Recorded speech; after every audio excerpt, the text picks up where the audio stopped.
because I wasn't sure if I needed it or not.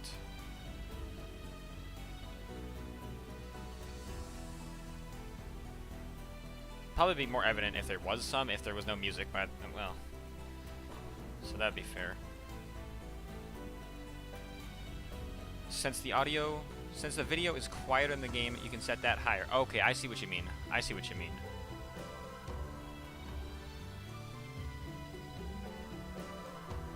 Yeah, I'll mess with that. Probably after the stream.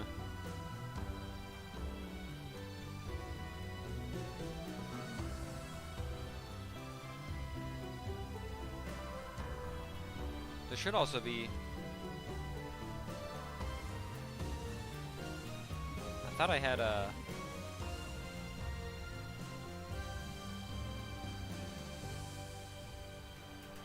Is there a chat box on stream? I thought I had that set up.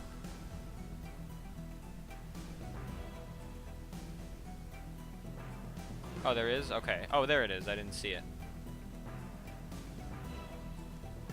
Alright. Yeah, this is like hype. What's happening in the game is hype. This Streamlabs OBS is hype. That intro is hype. Everything.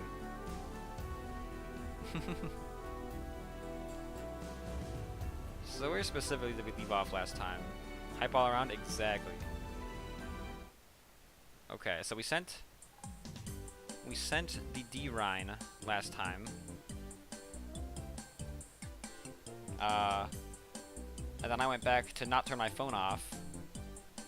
And now we're back in September. I mean December. Today was the finale of the Steins Gate Zero anime? Really? That's hype.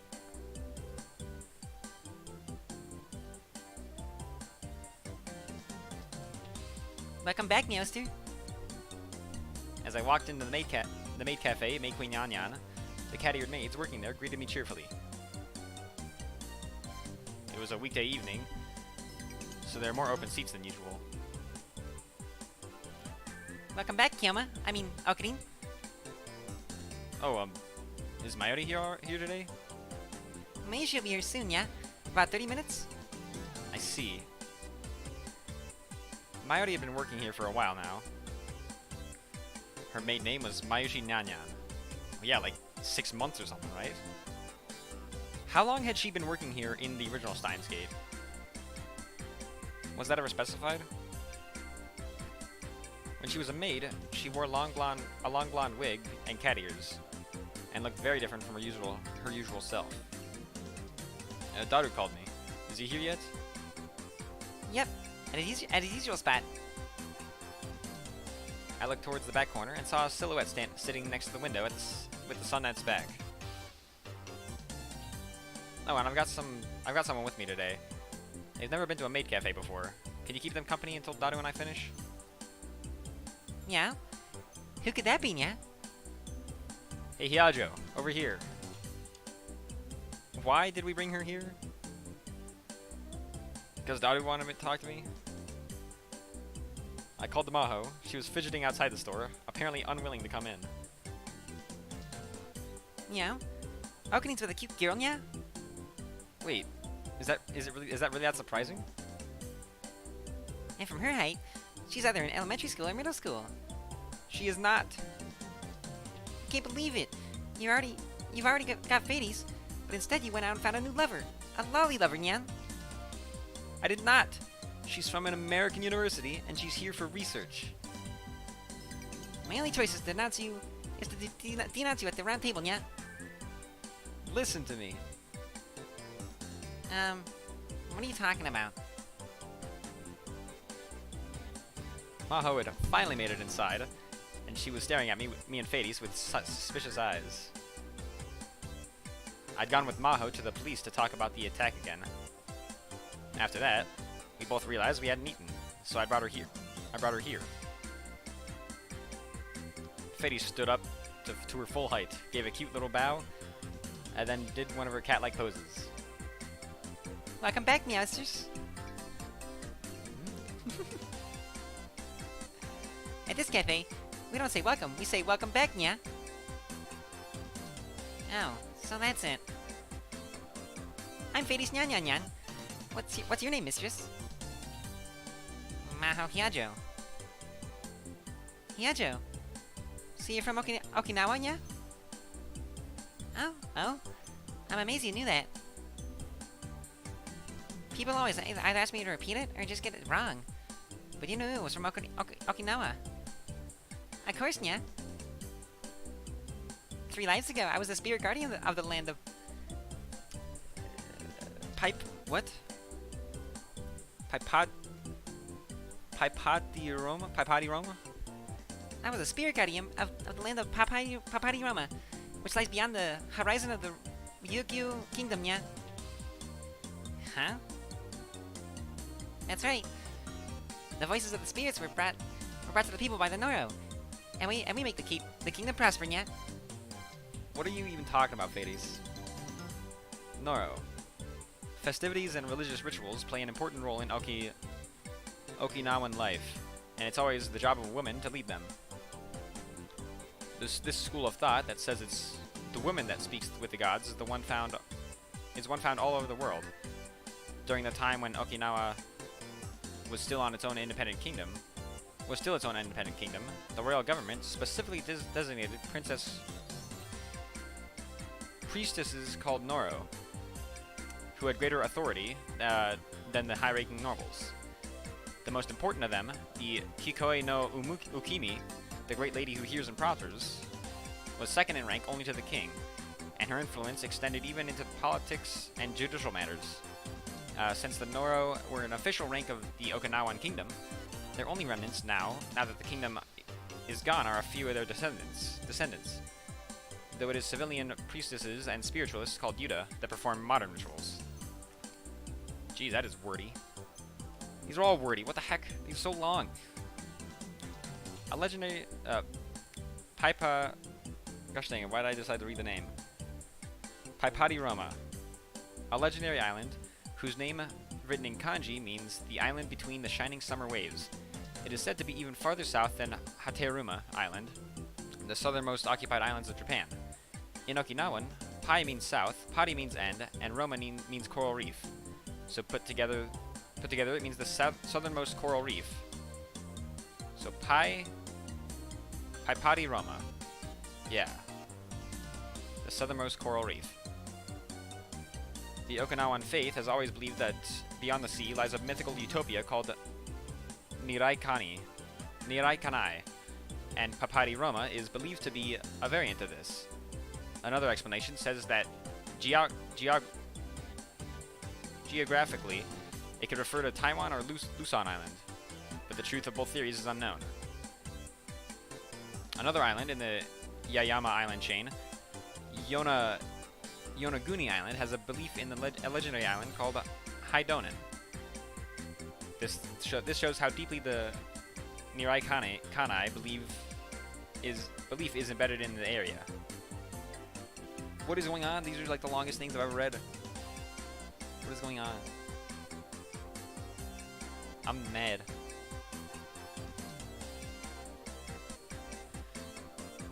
Okay, Kingdom of Ryukyu. The kingdom that would later become modern Okinawa.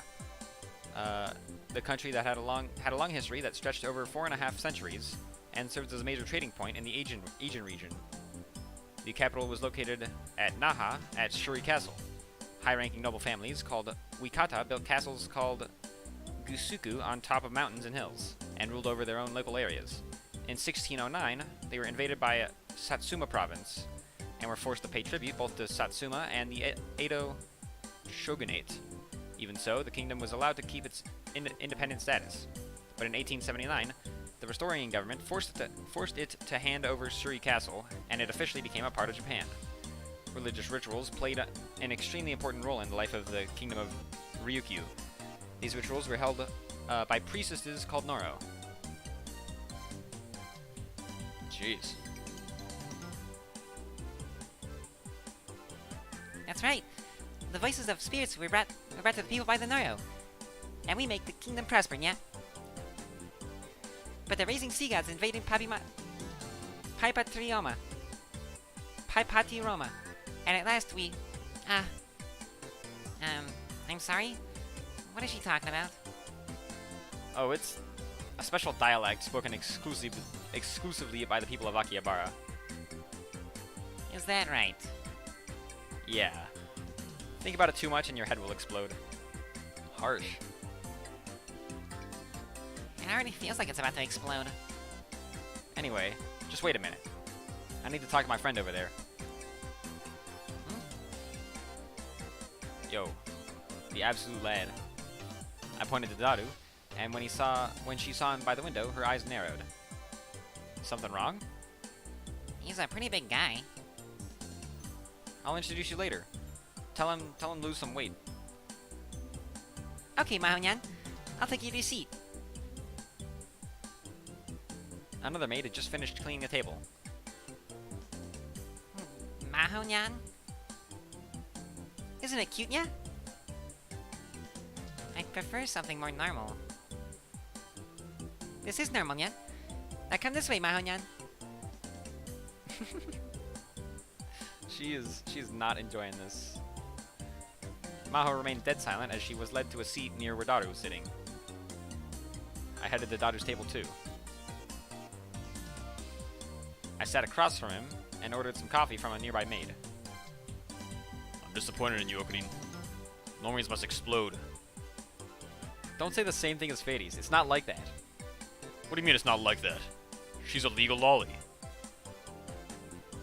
And not only is she really cute, I love how she seems so unrefined. Okunin, you jerk. Nufu. Don't tell her that. She's scary when she's mad. I glanced over at Maho, who was staring at the menu and trying her best to keep up with Fades. I told you about her on the phone, right? She was with me when I attacked. She's Dr. Leskinen's assistant. That stuff doesn't matter. The issue here is that you get to go around with the cute girls and I don't. Then go do it. Go on a date or something. Was that sarcasm? Wow, you really are a jerk, Okunin. I wasn't. Why not ask out Yuki? Dude, he's so opposed to this. Ugh. Wait. You're not telling me you haven't even approached her yet? It's fine. I plan to become a wizard. Okay. There's an urban legend that if a man is still a virgin past the age of 30, he becomes a wizard. It's also said that further training can make him into a fairy. Hey, that's not a good idea. Suzuha will never be born. Ugh. I don't have a good comeback for that. You like Yuki, right? For sure, she's pretty. And her thighs and the curve of her neck. And the curve of her neck make me pant. Gosh dang it. Stop it, pervert. I'm not a pervert. I'm a perverted gentleman. Sure, alright. I don't care who you are. I'm talking about romance here. Daru leaned over the table and sipped his iced tea through his straw. I don't really understand that stuff. Jeez. What are you, a little kid? Is this today's you don't get to talk thread? We stared at one another. He was right. When it came to romance, I didn't really have the right to talk. Well, whatever. This isn't what I wanted to talk to you about. True. Get to it. Yeah, you see, there are two things I wanted to discuss. Here, Daru stopped and casually looked around. There weren't many people in the cafe, and thanks to Fades, there was no one sitting near us. As long as we didn't yell, there was no risk of being overheard. I realized that the old me's habits were coming back. Was it because I'd just gone through something out of a Hollywood movie? Oh, right. That's what, the attack that happened last time. Gosh dang it. I completely forgot about that. That's what they're talking about. Don't I feel like an idiot?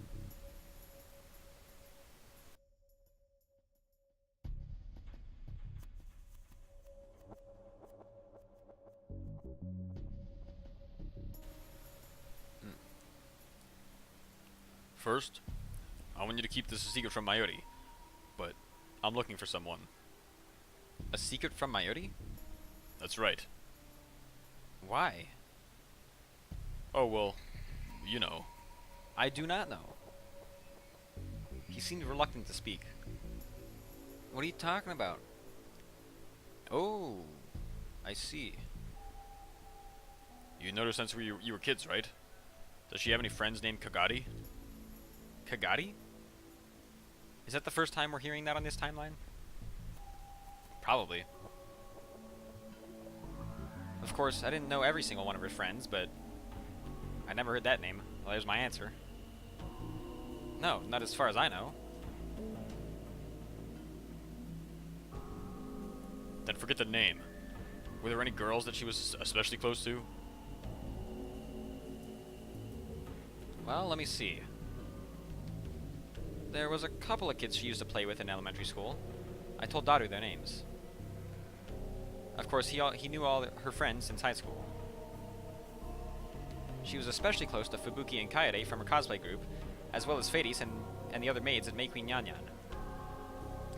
There was also Luca, even if he wasn't a girl.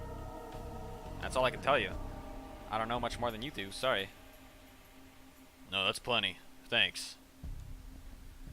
Daru took out his smartphone and wrote down the names of the girls I'd given him. Why don't you ask Mayuri yourself?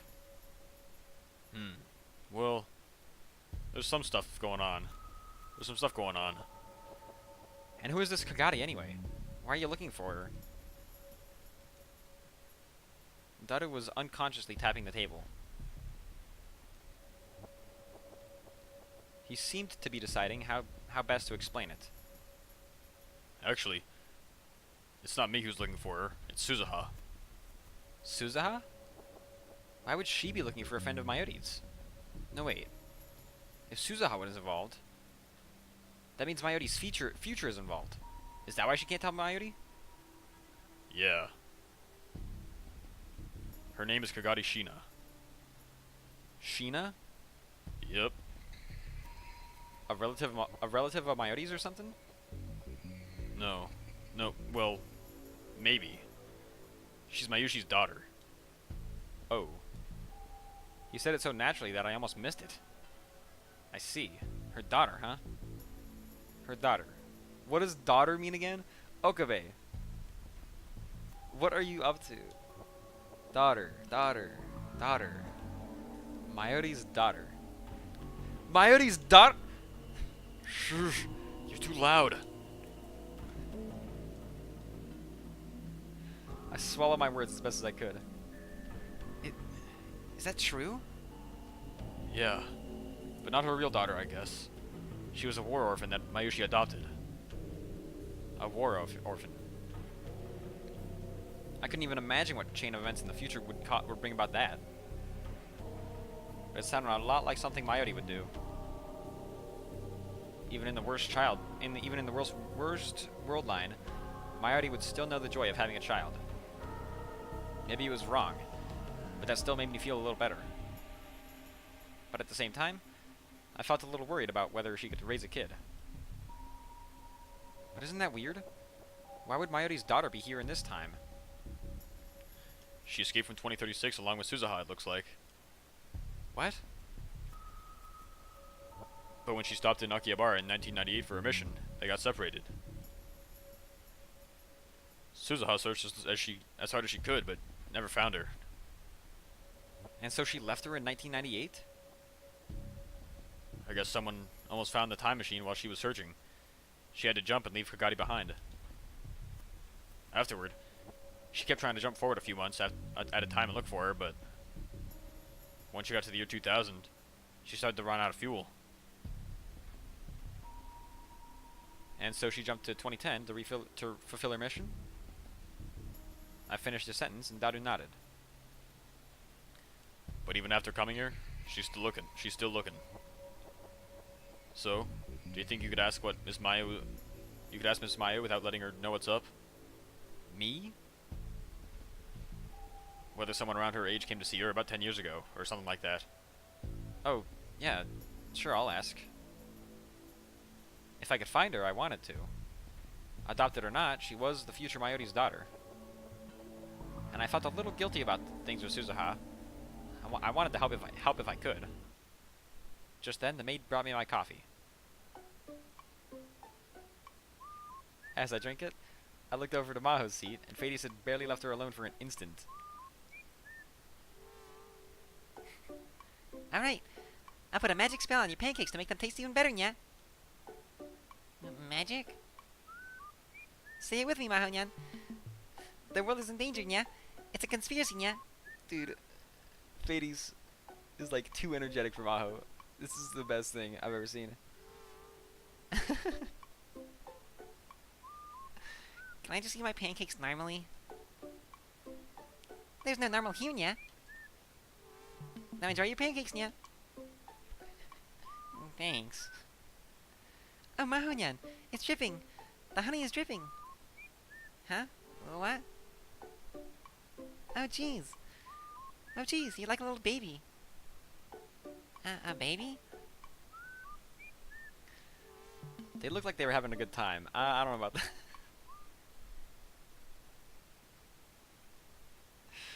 Oh, that's like the that's probably the best like conversation between two people in this game so far. I turned back to Daru. So that's the first one. What's the second? Yeah. I don't know if I should ask you this, but Oh, come on, man. maybe I really shouldn't. I mean, if it has to do with Okarin's future, then yeah, I guess like it makes sense if he doesn't want to. But if it's not, I don't understand. He just mumbled to himself and didn't say anything. It was rare for Daru to hesitate like this. Come on, out with it. If I don't want to answer, I just won't. Okay then. His hand went for his smartphone.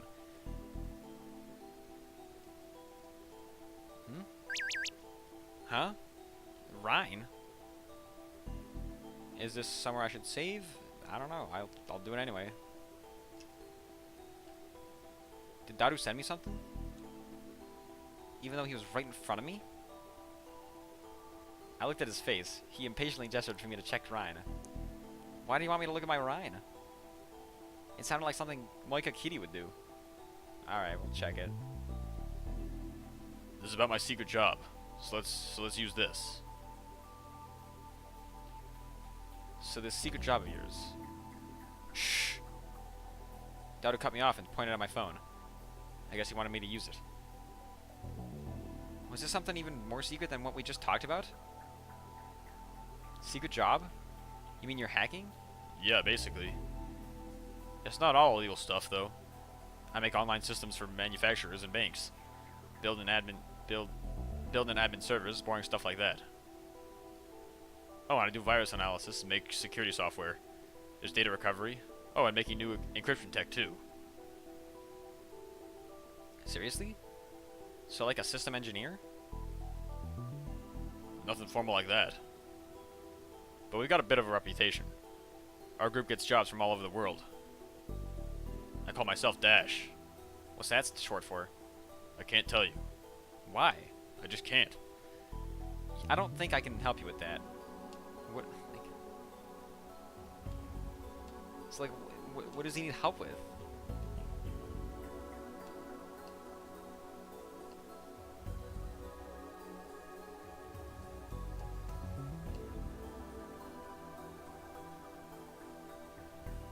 Oh. You were close to Makise Kisu, right? Huh? What do you mean? I want some help with her. I've hit a dead end with this job I'm doing. A job you're doing? What do you mean?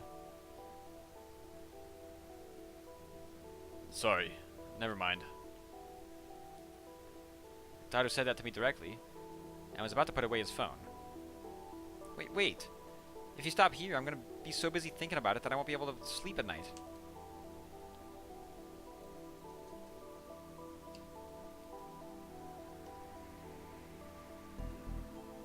But Don't worry about me. Don't worry about me, man. That just makes it worse. fine. He whispered and sent me another message on Rhine. Someone brought a laptop and a portable hard drive to us a while back. Both of them have really strong full disk encryption on them and can't be booted without a password. Of course, you can't take the hard drive out and connect it to another PC either. Yo, hey Jay Dagner.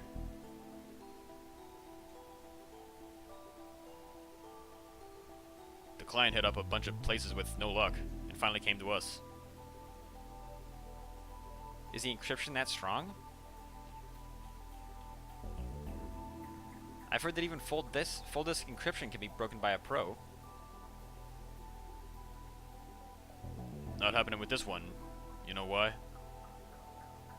We were the ones who made it, baby. Huh? You guys made it? Then you can't deal with it yourself? I'm a believer that encryption needs to be a poison without an antidote, or there's no point.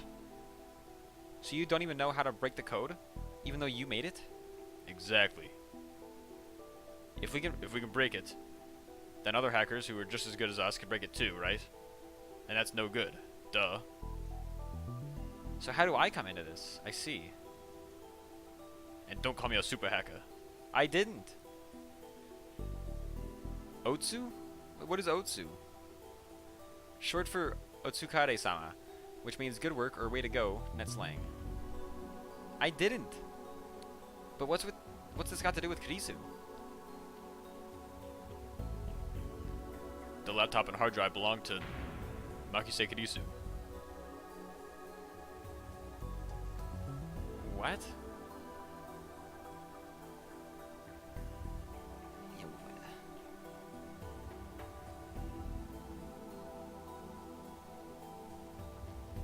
So Kurisu's belongings. I wanted to ask Daido directly, but stopped myself. Something seemed weird about the client, so I hit up the PC manufacturer's user registration database. How I did that is a secret, by the way. Yeah, no spoilers about the Steins anime. And I found that it was registered under her name. Same address too. It's definitely her. Who bought you the computer? Why would they have Kurisu's computer? Sorry, the rules say I can't tell you that. Were they Russian? Huh? No. No. Why Russian? Nakabachi? No, if it's not, then fine. So what do you want me to do? You can't get over how much you hate the animation in Steins Gate Zero?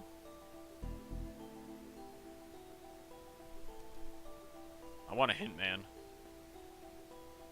Do you know any words that Kurisu might use for a password? I can't brute force the password, so I have to do it with the hard way.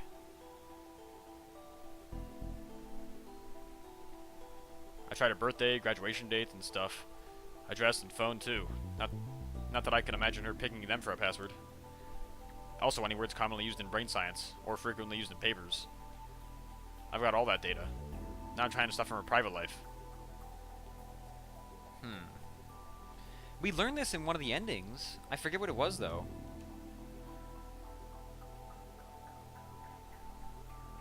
The general animation / art doesn't seem that well done. I've watched the first episode. I don't know. I thought it looked good.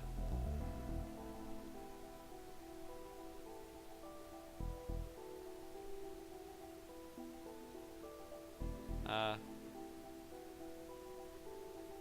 don't know. Wait, I didn't read that.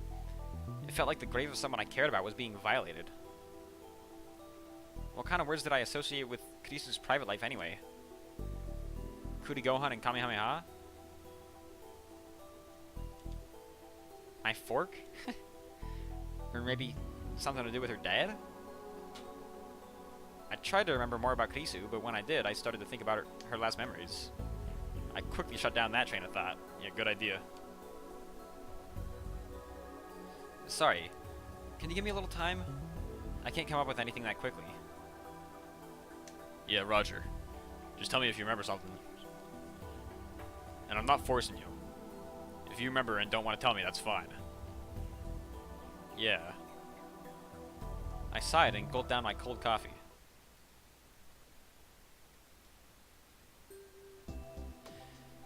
Mayuri in a Santa outfit.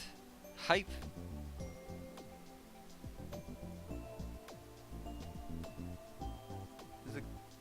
Oh my goodness.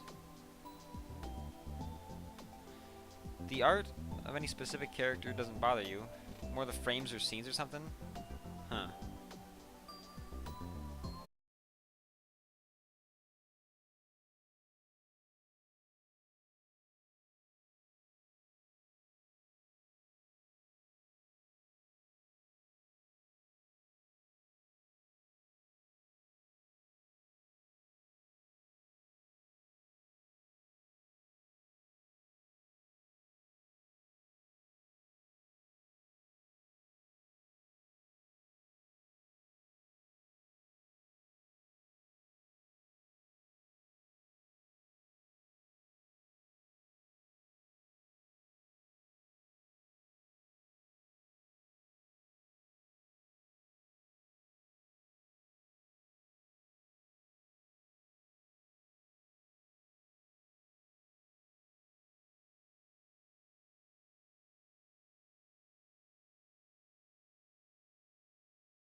weird.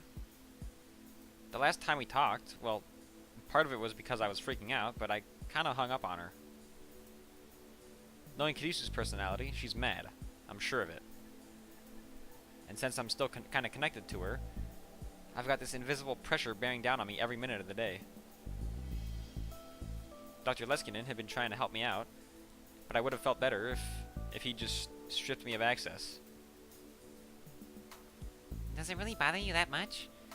You know Karisu was told not to contact you, right? Yeah, but I don't want our relationship to end with a fight. I never wanted to go through what I'd experienced in the Alpha World Line again.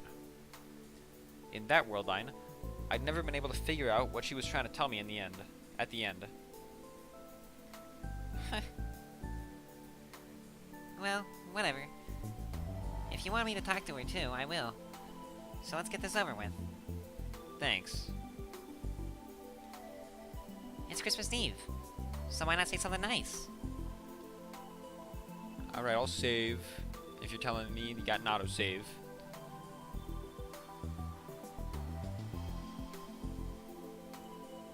So what do? I call her? Oops. I can't pull out my phone. There it is.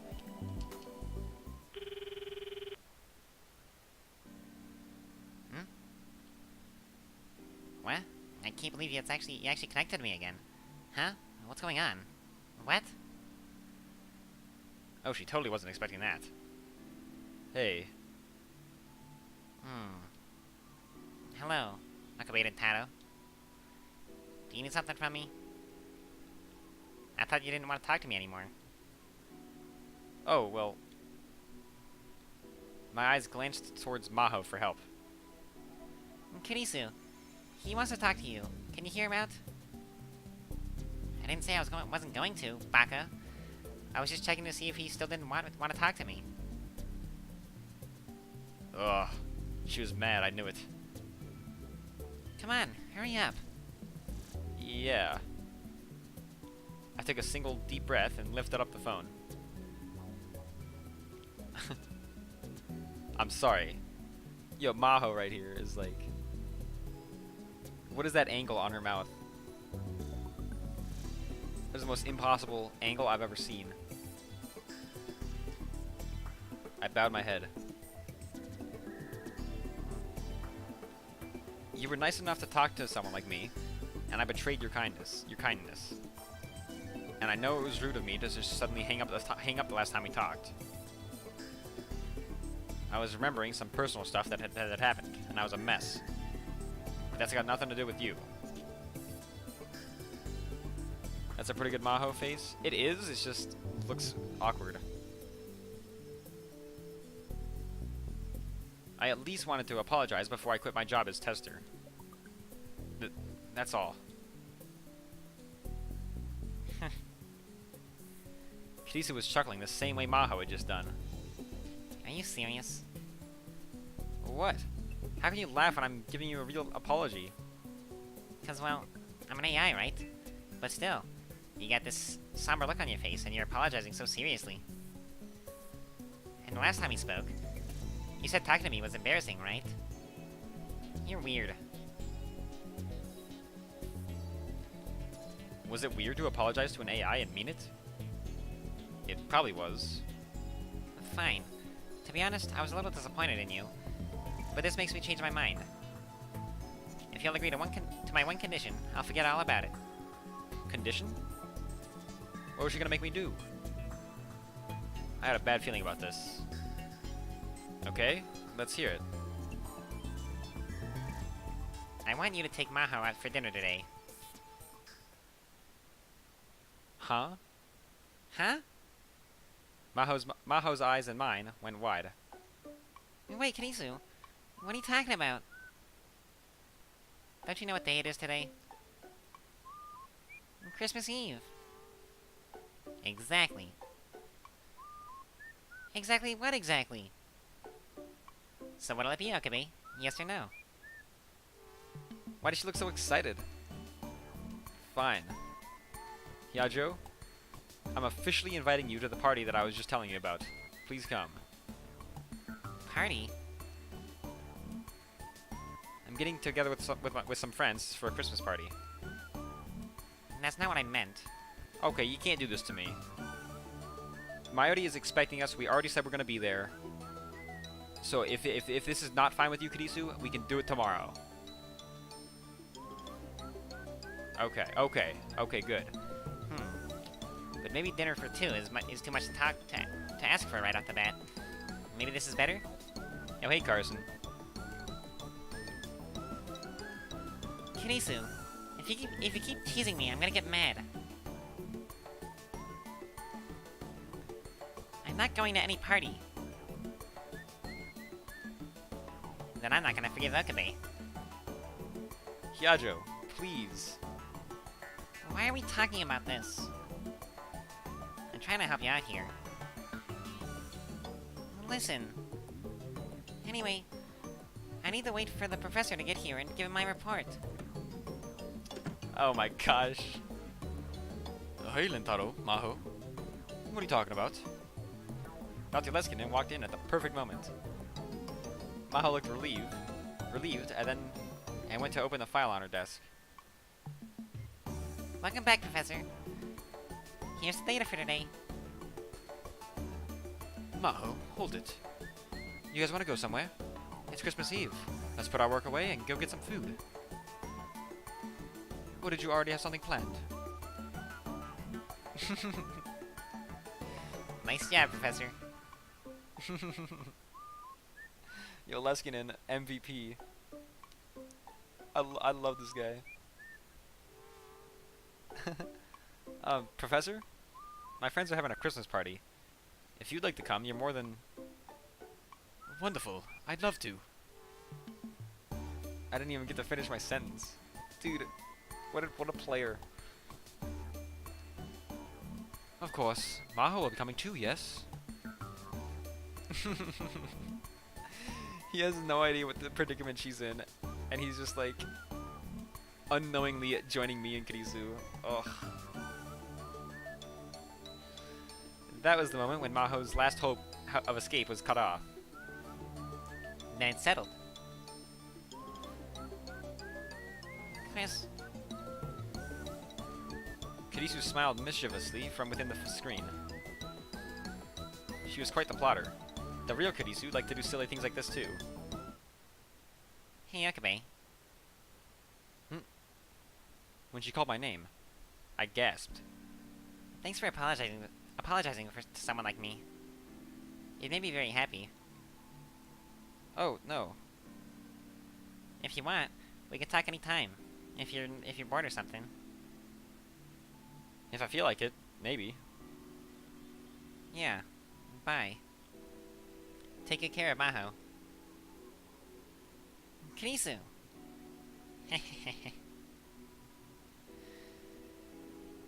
This game has so much charm. Are you satisfied? Yeah. I felt more relieved than I thought I would. I realized that I really did love Makise Kirisu. But is it really hard to... Is it really that weird to apologize to an AI? My friend, you know, the guy you met at May Queen, is always on his knees begging to girls on a computer screen.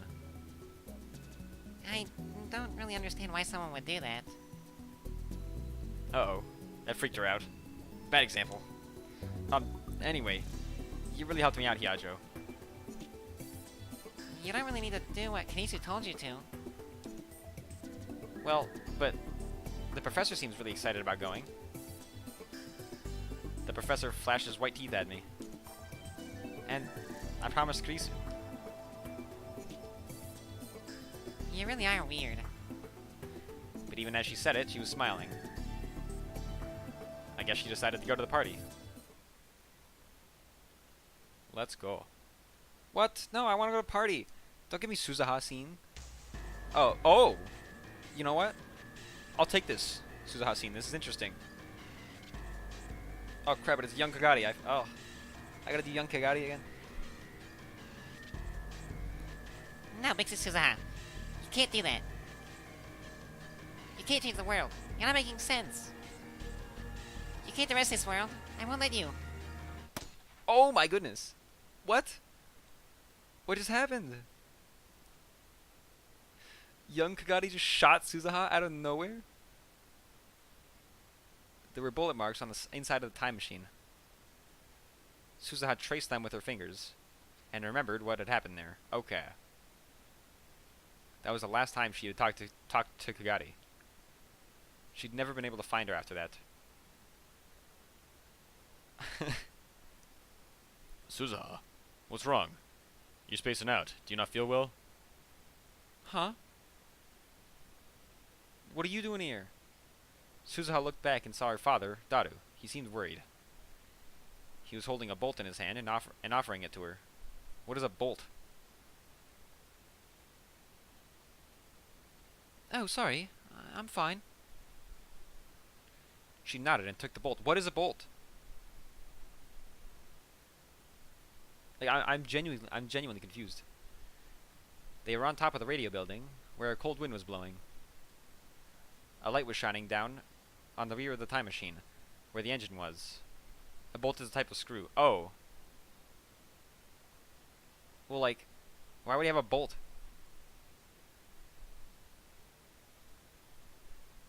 On the rear of the time machine, where the engine was.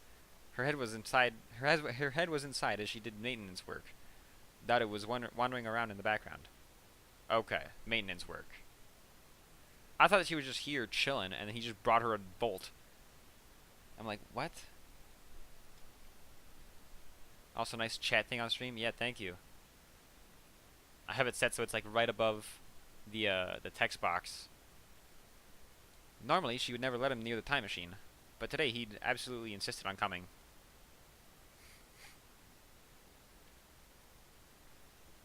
What kind of dad wouldn't be worried about his daughter when she just got really sick?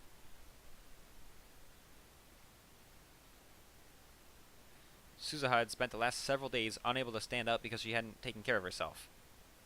There was nothing she could say back to him. Listen, I won't touch the space-time shifter or gravity controller or anything dangerous. So will you let me help? No. I'm probably better than you are at this mechanical stuff. I know that, but no. Ugh. Daru slumped forward, dejected, but Suzuha had no intention of discussing it. Listen, Suzuha, it's dark and it's late. We should do the rest tomorrow. Let's go home. You can go home yourself, Dad. I've still got work to do. Are you gonna go out? You gonna go out to look for Kagami-tan again? Okanin says he'll help. So you don't need to worry about it. You don't need to do it all by yourself, do you? You just got over your cold. You should put off the search for a little while. That made her a little mad. That made her a little dad. Hehehe.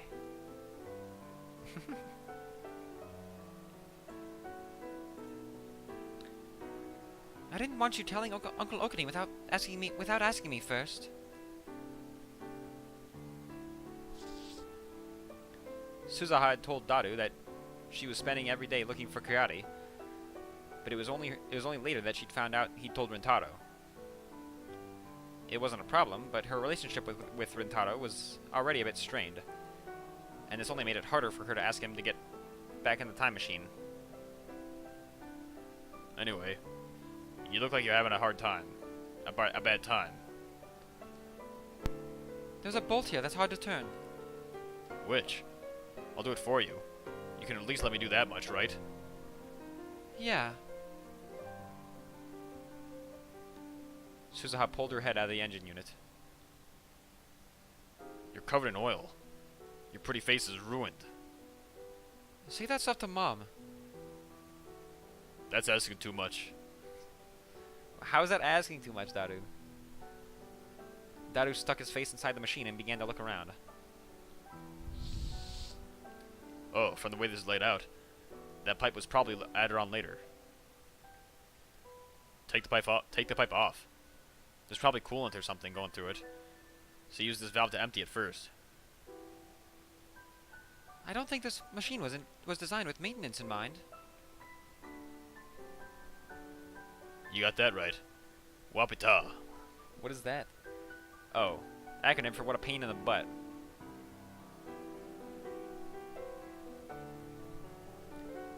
Who do you think made this? Me? Daru sighed and started to concentrate on his work. He did his job silently, twisting his massive body to the left and right. Watching him, Suzuha remembered her childhood. When she was younger, she loved watching her dad make the time machine. Dad, Yeah? lately, I'm starting to not understand myself anymore. This may be a weird thing to ask, to think, but is it really okay to erase this world?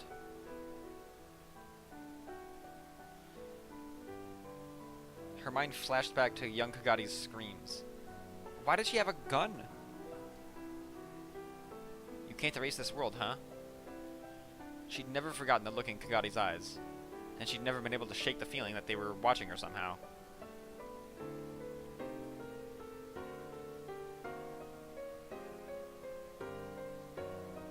If my mission succeeds, Maki Sekirizu won't die, and the door to Steins Gate will open. Yeah. And that means that this world, you, Mom, Bix's Mayu, and Bix's Rumi, and Uncle Okadine, none of this will have ever happened. Yeah. The me that's here right now will never have met you. Hmm? Is this the scene where you confess your love? Should I save my game? Should I save my game? No. What if that was a play? Saving there gives a secret ending. Suzuha said nothing and poked her dad's calf with her toes. I'm being serious. One more joke and I'll kick you. You're not sure what to do? Well, you know, is it really that big of a deal? Huh? Who cares if this present disappears? I mean, a lot of people are gonna die after this, right? I don't want that to happen. And Dad? You're overthinking things. You don't want a war, so you're gonna change the world. Isn't it better when it's simple like that? And anyway, I don't want to go to war. I'm not like you. I'm me. So I wouldn't last 3 days on the battlefield. You're such a wimp. I'm disappointed. Suzuha sighed, turned around, and started to walk away. Huh? Where are you going? I'm going to wash my face. It's covered in oil. Once you tighten that bolt, close up the cover. I'm going to take your suggestion and not look for Kagati today. Okay, that's great. Let's go home together. Yeah. Suzuha looked up at the moon, shining in the cloudy winter sky. She let out a puff of white breath. The white breath danced in the air for a moment, and then disappeared into the cold. Dad? Hmm? I was lying when I said I was disappointed. You're not the kind of person who takes a gun into battle. That's not who you are in the future. It was always your job to run away. What? Future me sounds like a loser. But that's fine. In the future, you've got another battle to fight. And that's why we're all with you. Suzuha. So don't get any weird ideas, okay? Give up the idea that Japan is safe. Uncle Okadine was just attacked. You could be attacked at any moment too. The war's coming, and very soon. For about 2 weeks now, someone had been watching Suzuha and the time machine. It was clear that some great power was on the move. Okie dokie.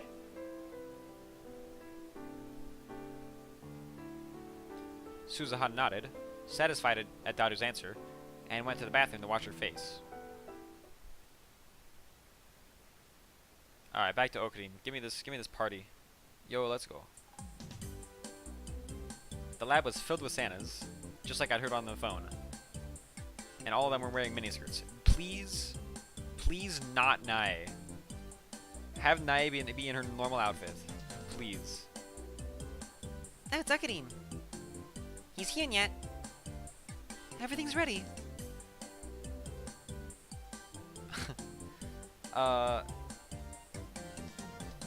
Hey there. Merry Christmas. Good evening, Okarin. Hi. The sight of so many girls in a small room like this, all wearing Santa miniskirts, threatened to overwhelm me.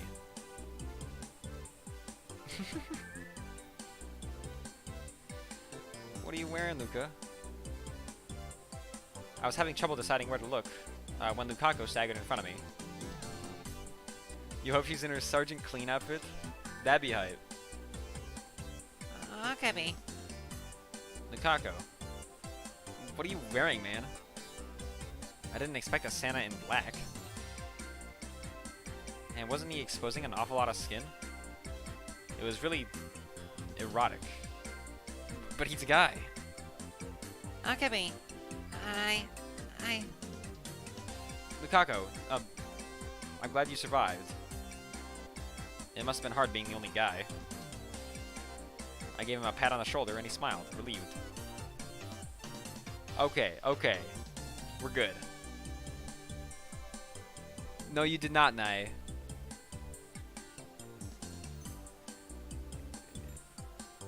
I wanted to wear a Santa outfit too.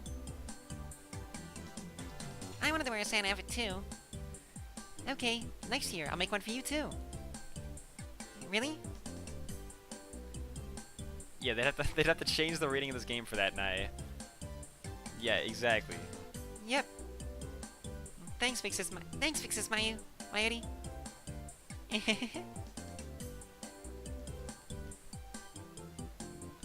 Okay, Okarin. Come in. Where are Daru and Suzuha?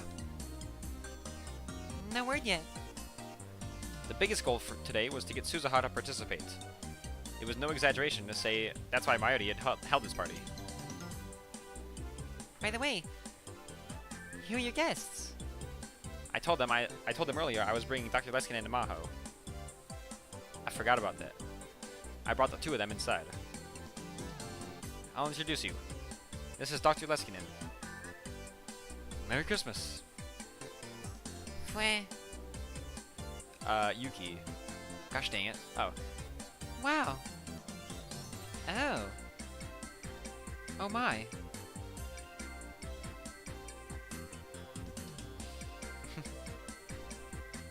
He's big.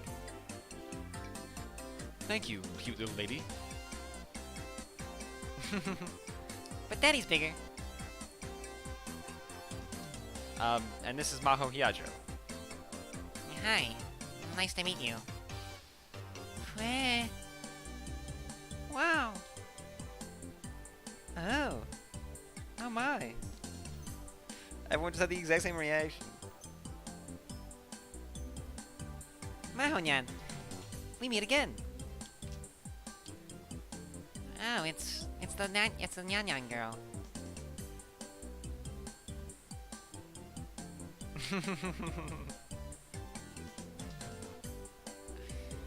Are you in elementary school? Middle school? I'm actually a grown-up. Sorry. Maho's smile froze on her face. Mayuri, what do you think? They're both perfect. Mayushi's thinking of all kinds of ideas. I should have gotten some smaller sizes ready. Nai could have worn one too. It's the biggest mistake in Mayushi's life. No. I would have wanted to see that. I would have wanted to see that two of them in little Santa outfits as little Santas. You would not have wanted to see that, Yuki. Yeah. Mayuri had her in sights then. No Ryan. Wait, I can call her? This is the first time I've actually been able to call her. I'm telling you, don't talk to me. Talk to Maho. Oh, okay. They'd be better as elves. Yo, keep calling her. Spammer. What is wrong with you? Yo, is this actually an option? Ha. Fine, fine. Merry Christmas. Are you satisfied? Bye. Wait.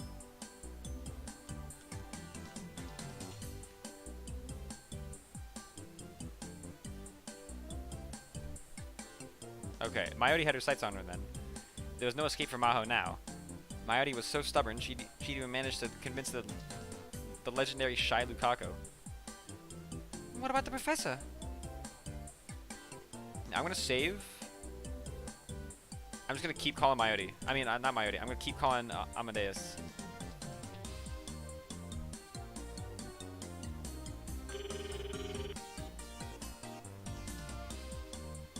Right. Merry Christmas, Merry Christmas. I've never made an effort for someone that tall. Just having him here would guarantee a win, though. Call her. Keep calling. Right. Merry Christmas, Merry Christmas. Alright, I think I'm done there. Maybe a fluffy reindeer outfit with a red nose. You're Santa Suzuha? That's hype as well.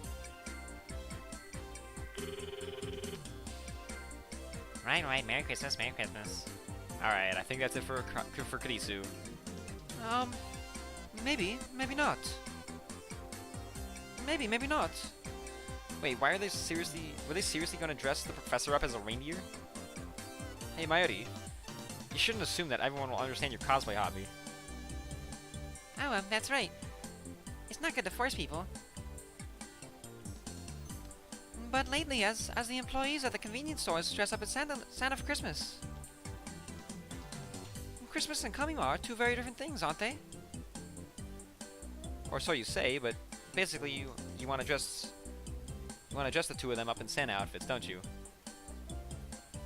So Maho, do you want Mayushi to lend you a Santa outfit? Mayuri was already going after her. Maho refused as forcefully as she could, but Dr. Leskinen was surprisingly interested. He'd been trying to put on a triangular paper party hat. Oh, I just got a message from Daru. He's almost here, and Suzu's with him. You honestly don't think Santa's this big of a thing in Japan? I wouldn't know. Mayuri was looking at her smartphone. It looked like Daru had pulled it off. I guess he really was Suzuha's dad.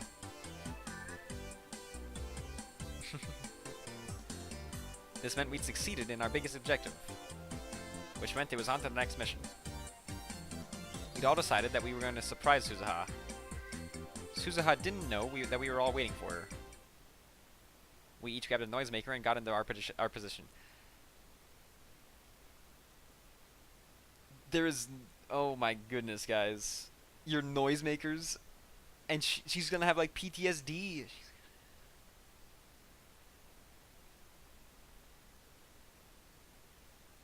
This feels like a bad idea. This feels like a horrible idea. Maybe just a gentle surprise would be fine, but you're grabbing noisemakers. Dr. Leskinen and Maho helped too. Oh my goodness, dude. This is the worst idea I've ever heard. Maho seemed unsure, but Dr. Leskinen was more than willing to participate. I'm turning off the lights now.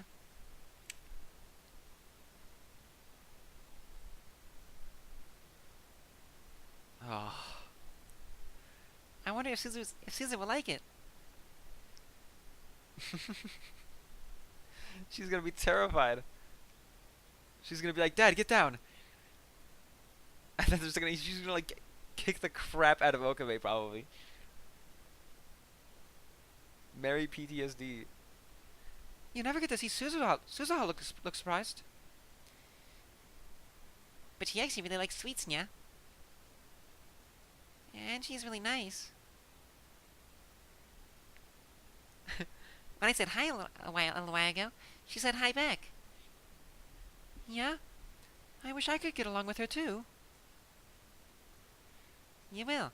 It'll be fine. You two are perfect for each other.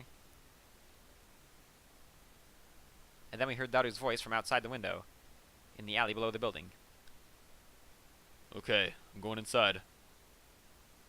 I'm going inside with Suzuha. Daru. What is... Daru. This is the most obvious garbage I've ever seen. Smooth as heck. Carson, you're right. His voice was loud and unnaturally expository. Once he got below the lab, he was supposed to give a signal. Everything was going as planned. We all went shh at each other in the darkness. I could hear 2 sets of footsteps coming up the stairs. Yeah, this is like it's just Moeka and Daru for some reason. Because why not? Everyone held their breath and waited. The timing was critical. I don't even know what to expect.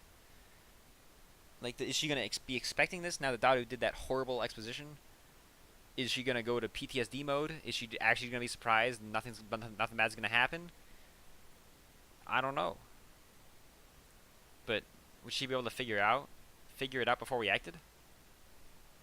The room was filled with different smells, and the girls' perfume and the aroma of the food they'd made.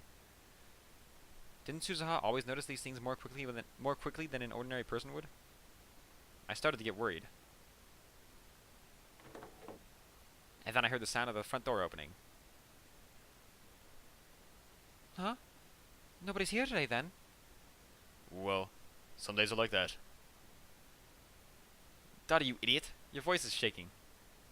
I got even more nervous. What time? What is it? Was it time yet? Where was the signal? I felt like my hands were going to slip and trigger the noisemaker too early. My palms were soaked in sweat. I could tell Suzuha was taking off her shoes. Now, Nya.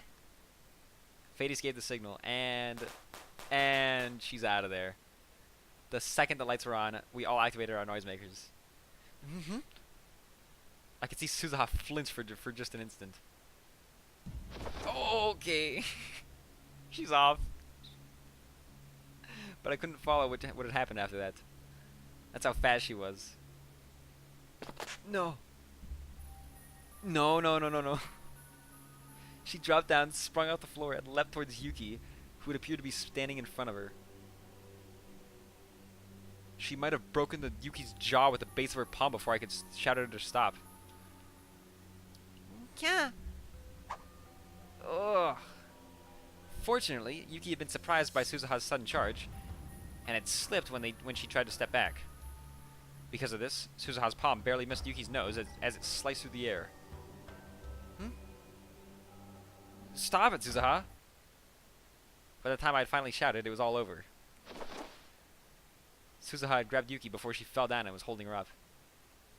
Yuki, Suzuha, and the rest of us were all too stunned to speak. That was close.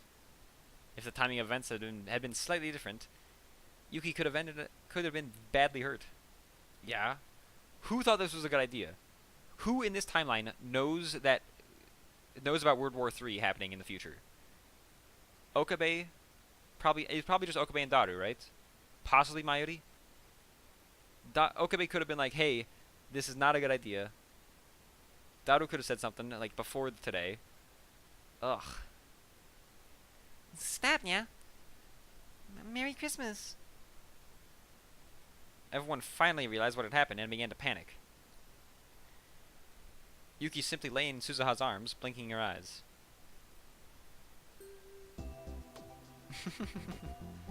What are you doing?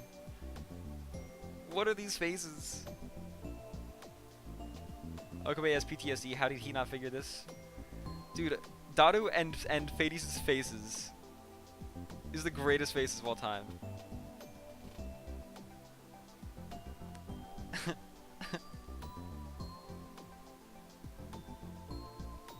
What are you doing?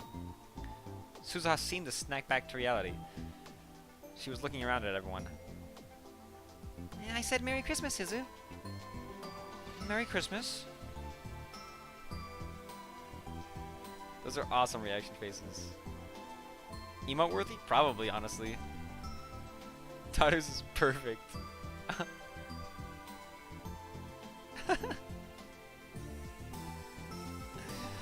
Oh my goodness, Taru. I love how he still has the thing in his hand.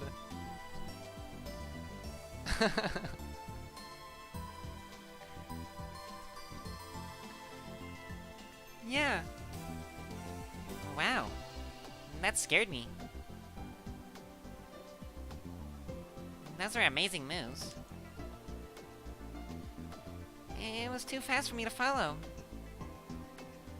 Yuki, are you okay? Suzuha was looking around the room. Did she still not understand what was going on? Did she not realize it was a party, since she'd never been to one before? Well, she'd never been to one before, so that's the issue. The walls and ceiling were covered in wreaths and ribbons. It was a folding table filled with food, cakes, snacks, and drinks. Suzuha almost destroyed her own mother. A party? Yeah. I'm sorry. It was my idea to make it a surprise. Yuki backed away from Suzuha and started to bow apologetically. Suzuha, this is, we wanted to make it a surprise. We didn't mean to scare you. And then we call Amadeus. Right. Merry Christmas, Merry Christmas. Alright. Suzuha? Brother, did you know about this? Yeah. I see. That's why you were acting kind of weird today. I'm sorry, Suzu. It was Mayushi who planned it all. So don't get mad at Yuki or Daru, get mad at Mayushi. Oh, come on, big sis Mayu. Do I always get mad like that? Suzuha looked around the room again. Wow. It's hard to believe that this is the same lab. You right? We all decorated it together. Yeah, it's really amazing. It's pretty.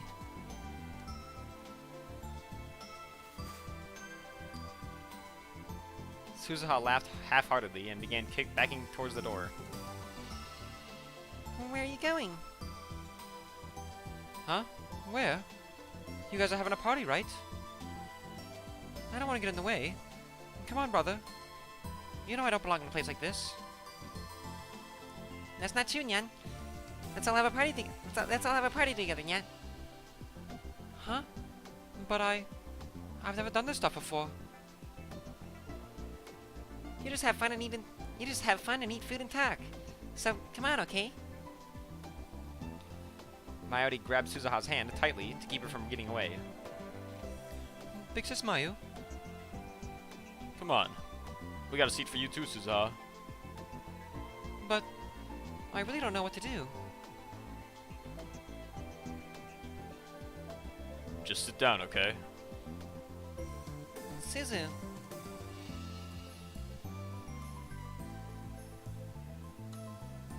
Mayuri half-dragged Suzuha over to the seat next to me and forced her to sit down.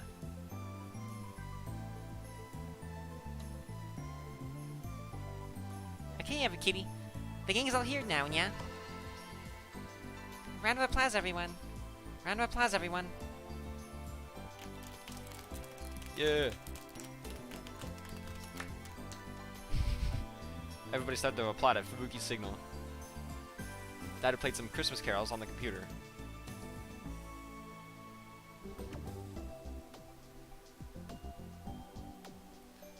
The grim atmosphere that had begun to fill the room was banished. I felt a little relieved. Okay, let's start with a toast, Nyan. Pour your favorite drink into your glass, Nyan. Everybody started to look at the various drinks on the table. Here, Suzuha. Suzuha still looked like she was feeling as though she didn't belong, so I poured her some non-alcoholic champagne. Oh, yeah. I really don't think I can do this. Why? Because I didn't come to this era to play. The reason she came to this era, huh? Yuki better not be here near here. Like, near here right now. I didn't have the right to say anything about that. I was the only reason that she was stuck here, unable to fulfill her task. But even so... Is it so bad to do this once in a while? But Suzuha, you think too much. Dada joined the conversation. All you're doing is having a meal with everyone. You're hungry either way, right?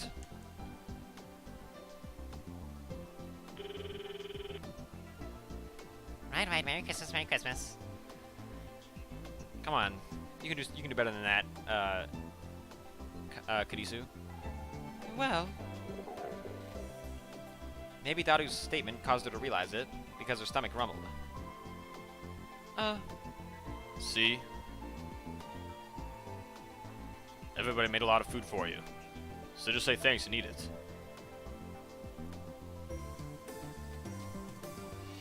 Everybody, you got all your drinks ready, yeah? You got all your drinks ready, yeah? Alright. Let's have a word from Mayushi, who put this party together, yeah? Huh? Mayuri stood up, flustered. As she stood, she bumped into Lukako, who was standing next to her. The two of them almost spilled their drinks. What? Sorry, Luca. Mayuri, calm down. Okay.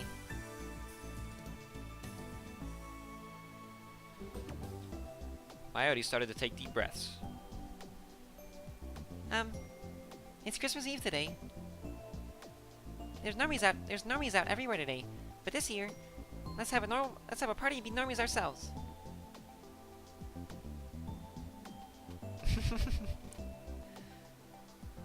No, I don't think you get what normal means, Mayushi. Fubuki whispered, a little sad. a bunch of people asked Fubuki out on Christmas dates. You should have seen them all. They were all younger girls, though.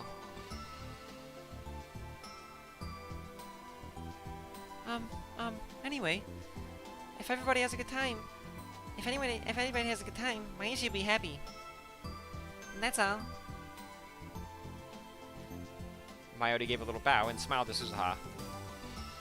Suzuha answered with an expression that wasn't quite a smile. Okay, everybody. Cheers, nya.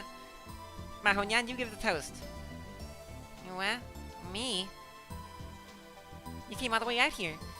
So why not give a toast and introduce yourself?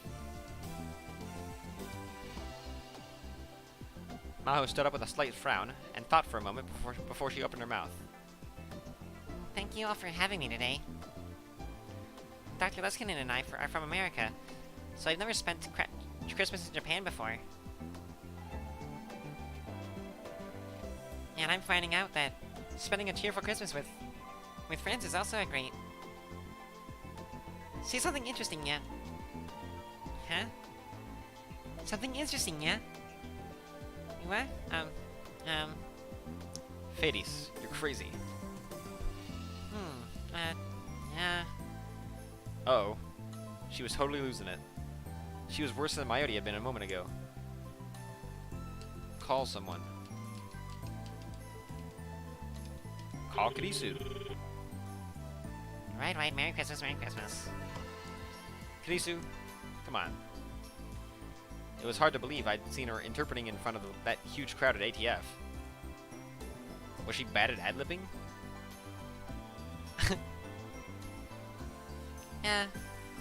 Meow. Maho's desperate attempt at something interesting was cute, but honestly a little embarrassing. It felt like watching a small, adorable animal. Oh, Maho-nyan. You got what it takes to be a cat-eared maid. Yep. This is the birth of Mahori-nyan-nyan.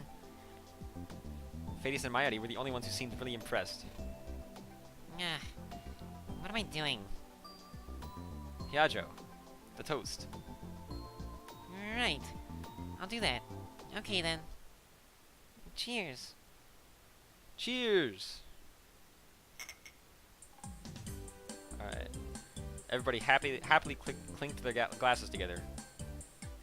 Since I was the one who invited Maho to the party, I decided to cheer her up.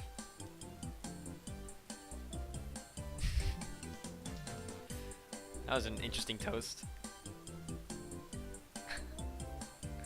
Okay, I don't know why this is funny right now, but like, Leskinen right now is just... His sprite right now is just really funny to me for some reason. I think it's probably the height difference between him and Maho, and he's just like... and here it looks like he was only slightly taller. I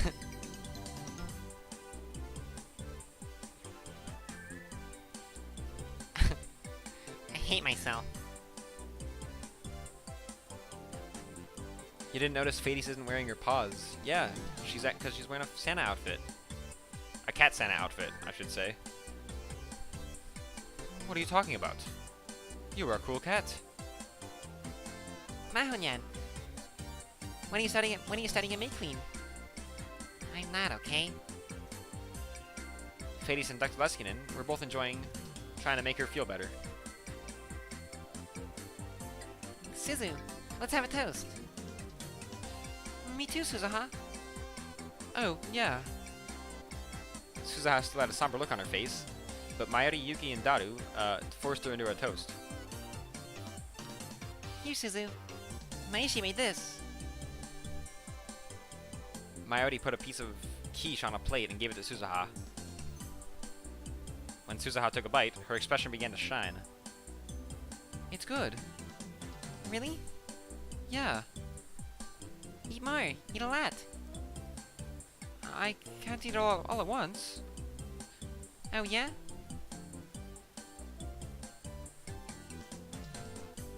Next, Mayuri offered the quiche to Maho and the professor. What is a quiche again? Maho and Dr. Leskinen. Try some too. Quiche. How do you spell quiche? Quiche.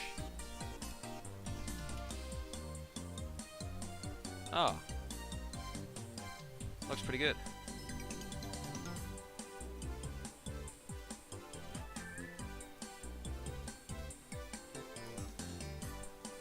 Thanks. It's good. This is really good.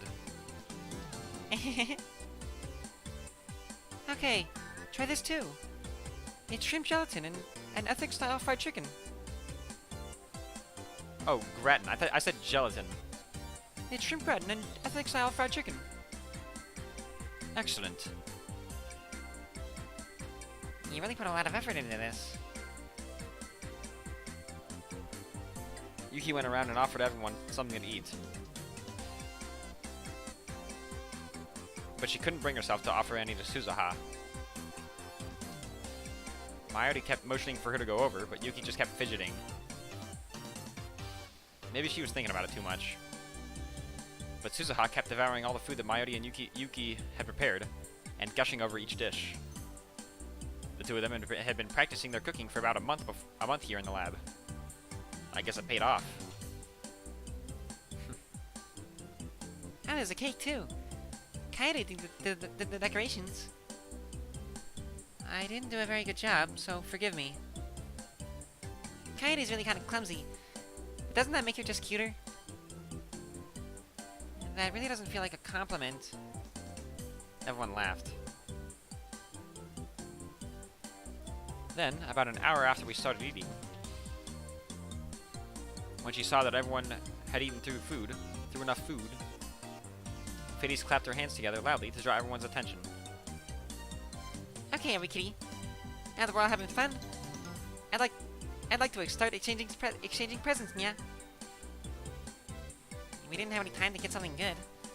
I hope that's okay.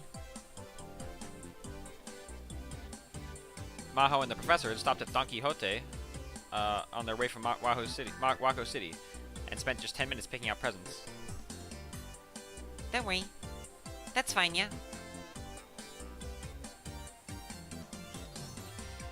I didn't bring anything. Mayushi and I brought yours. Mayushi was the one who chose it. I see. Sorry. Don't worry about it. Don't worry. Mayuri mimicked Daru's words as she pulled out 2 small rat parcels from her bag and put them on the table. They both had the same wrapping as the one Daru was holding. They must have brought them at the same place. Mayuri had already explained to me Operation Number 2. Mayuri's plan for this evening was not only to make Suzuha smile, but to bring Yuki and Daru a little closer together. I thought of a lot of different ways to decide who gets what presents, but in the end, I decided that we're just gonna draw numbers, Nyan. Fades gathered together everyone's presents and put little stickers with numbers on them. Nyan, nyan, nyan. And then she lifted a bundle of disposable chopstick up above her head. Mayushi brought these so we could play the King's game tonight, yeah? Ah, don't say that, Fades. Fades. Hey Mayuri, the King's Game is something you play at singles parties. I know that. I just got a little confused. Well, I love it when girls order me to do things. Hashida, you really are a pervert. So we're gonna use these chopsticks that Mayuri was a little confused about, and use them to pick up presents, yeah? Whatever numbers on the chopsticks each, yeah? That's the present you get, Nyan. Fades loudly shuffled all the chopsticks, and then went around to everyone so that they could draw one. She was also a part of Mayuri's plan. In fact, Mayuri and Fades were sending signals to each other with eye contact and with their fingers. While everyone was focusing on the chopsticks, they were busy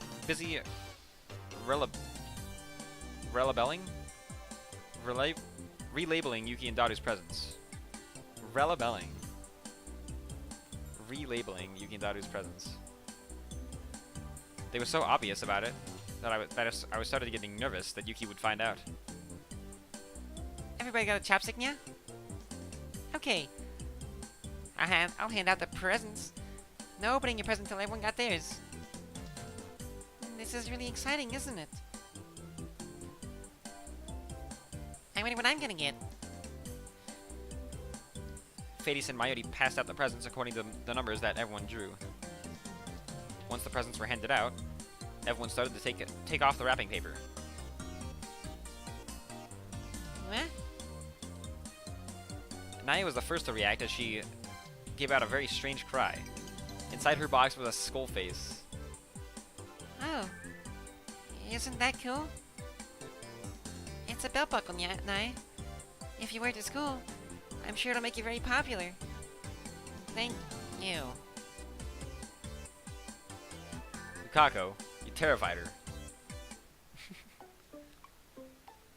I was feeling bad for Nae, but when I took out my own present...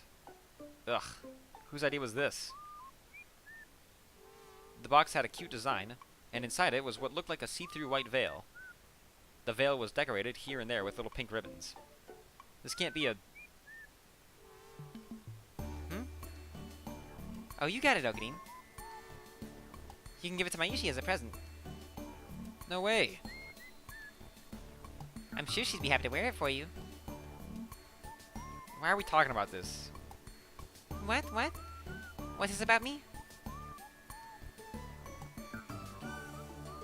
Mayuri held her own name and came over.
It's really sad the way you keep hitting an AI up for a present. Not a chance. What? Not even a chance? There's a chance I can get with Amadeus. I'm not gonna talk to Krisu right now? Harsh. The magazine said it was a sure thing. Oh, I'm talking to Amadeus right now. I can't talk to Amadeus right now.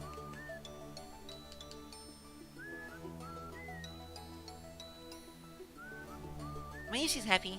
It's a gold bar. I'm never gonna get to touch another one in my whole life. Ah, you're such a good girl, Mayushi. You really are a good girl. There. Fubuki and Kaede were patting Mayuri's head, half out of sympathy and half out of because he was cute. Somehow, I ended up as a bad guy. Okay, now it's my turn to open. Yuki started to open her present. Wow. She took out a cute wooden music box. When she opened the lid, there was a little tin figure that danced. Wow, it's so cute. It's wonderful. So romantic. That's so nice. The girls all seemed really impressed. But Lukaku was a guy. Gosh dang it. It definitely looked like something a woman would enjoy receiving. With as many girls as there were coming to this party, it might have been the perfect choice. Wait, maybe I should have brought something like that. But then I realized that the idea never even occurred to me. Whose present could this be, Nya? Fades, you're making it too obvious. Oh, me. Dado reluctantly raised his hand. Huh? What? Oh my. Uncle Daddy, you're amazing. Nice, brother. Everyone except Mayuri and Fades, who knew about it in advance, raised their voices in surprise. This is from you then, Hashira? What do you think? Mayushi was the one who told me to get it. It's wonderful. Thank you. I'll treasure this. Yuki held the music box close to her chest. She seemed really happy. That's hype? You talking about her getting the thing? Her getting this... What are you talking about, Carson?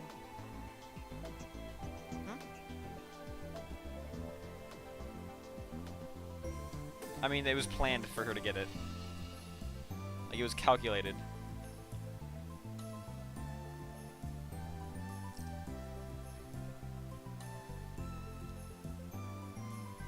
And then her expressions turned confused as she looked down into the box. And then she started to fidget. Yeah, it's like a whole plan to get Yuki and Daru together. Since they're not doing that themselves. Excuse me. I need a second. What's in there? She hurried off towards the washroom, still holding the box. She must have seen the trick. According to what Mayuri had told me earlier, there was a fake letter from Daru himself taped to the bottom of the box. It was something like a love letter, along with an invitation to a movie date. I wondered how she was reacting. Meanwhile, Daru had also opened his own present, and he looked a little bothered. He'd been given Fades' present. What? Wait, I thought he was also supposed to get her present. Until he'd open it, he looked really happy, but now he'd gone completely silent. According to Mayuri, he was gonna get a pair of movie tickets. And even though it was a present from Fades, the tickets came with instructions to use them for a date with Yuki. Fades responded to Daru's questioning gaze with a wink. Good luck, Nya. She seemed to be saying. For her part, Fades received some kind of strange doll that Maho had bought at the Don Quixote. Lukaku's present was a miniature robot remote-controlled helicopter that Dr. Leskinen had purchased. and Dr. Leskinen got a set of 12 cute little crayons from Nai. Suzuha's present was a pair of handmade gloves. Yuki had apparently made them herself. She put them on looking happy, but maybe a little lonely. She smiled. That's great, Suzuha. Yeah. Wait. What did you get, brother? This. Hmm? Dado realized he'd been set up, and he was clearly avoiding looking at her. Suzuha seemed to understand and patted him on the back with a gentle expression on her face. What's wrong with that? Go have a good time. What? At 2, Suzuha? Well, it's frustrating watching you two. But I've never been on a real date. Neither has Mom, supposedly. What? Really? Yeah. I see. Yuki came back from the bathroom. She seemed to be having trouble walking straight. She sat back in her seat, but began to nervously nibble on snacks at the table. And once in a while, she would take a look at Dadu. For now, the movie ticket plans seemed to be going well. Staring too much could tip her off. I should probably pretend I didn't know anything. Oh, Maho got the music box Mayushi brought. What is that? Mayuri raised her voice when she saw the music box in Maho's hands. It was shaped like a deformed bear, and when you wound it up, its hands and legs would jerk back and forth, and it played a tune. It was a very different design than the one Yuki had received. Is it really okay for me to get something as nice as this?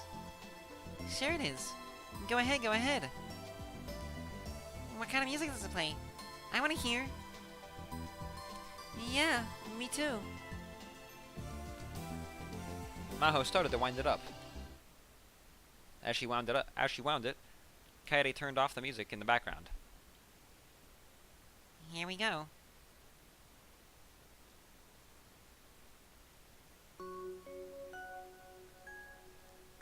Maho took her hand off the winding key, and the mechanical yet gentle sound that was unique to the music boxes began to play. The lively atmosphere of the lab was replaced with a feeling of calmness and peace. Could you see you got any input? Never mind, I can't call her. You love this song?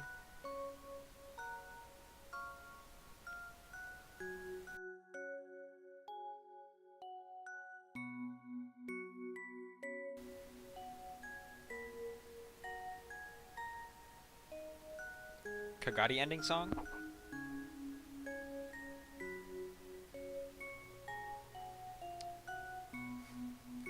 We listened quietly to the sound of the music box.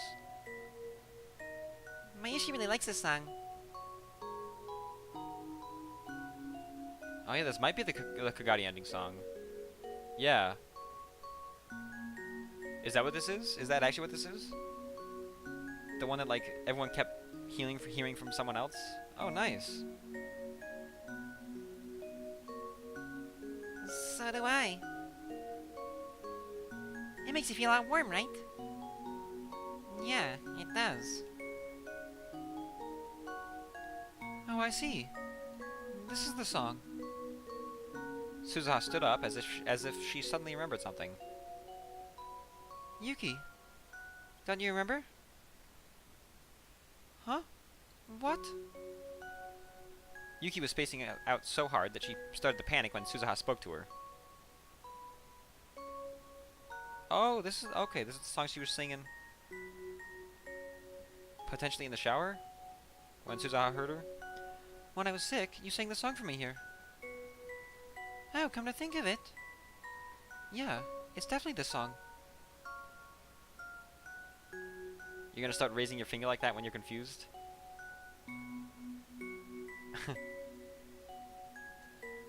I guess that's a play if you want. Suzuha seemed to be remembering something as her eyes narrowed. Hey, Big Sis Mayu. What song is this? This is... Mayuri was about to speak, and then...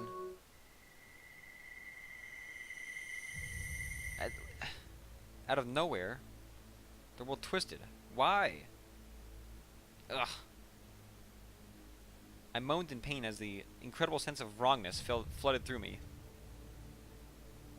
The whole lab seemed to twist and fade. I'm not even sure if this is debated, J. Degner. This is just thrown at me. Like, is this debated? Or is this just the game throwing this at me out of nowhere? And the happy party I'd been experiencing warped and waved like a mirage. It couldn't be. No. Somewhere far away, I heard something that sounded like a violent crash. I was just barely able to move my eyes in the direction it came from, and I saw Fubuki falling to the floor as she knocked over a table. Kaede and Fades ran over to her, calling her name. But it all looked so blurred, like I was watching a movie underwater, and everything was moving so slow. Their voices were getting further and further away. No matter how much I stretched out my hand, it reached no one and touched nothing. It was a terrible feeling, as if time and space were being torn apart, and even matter itself was losing its subjectivity. This feeling. Even if I didn't want to remember it, I knew what this awful feeling was. I knew it far better than I had ever wanted. What is it? Is it reading Steiner? It was reading... Why is reading Steiner kicking up? Reading Steiner? Okay. That was the most build-up we've ever had for reading Steiner.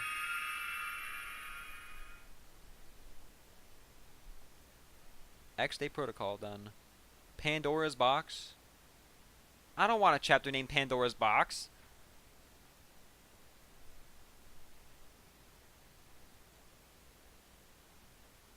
That's just bound for disaster. For the first time in almost 4 months, I felt like the whole world was twisting. Who was it? Who would change the world line? I didn't do anything. I hadn't interfered with the world. So why was the world doing this to me?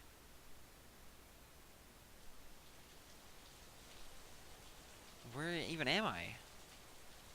I opened my eyes. Things had already taken on different colors. The world kept wavering, until once again it became fixed to a single point in time. I wasn't looking at a warm, cheerful party at the lab anymore. I was outside.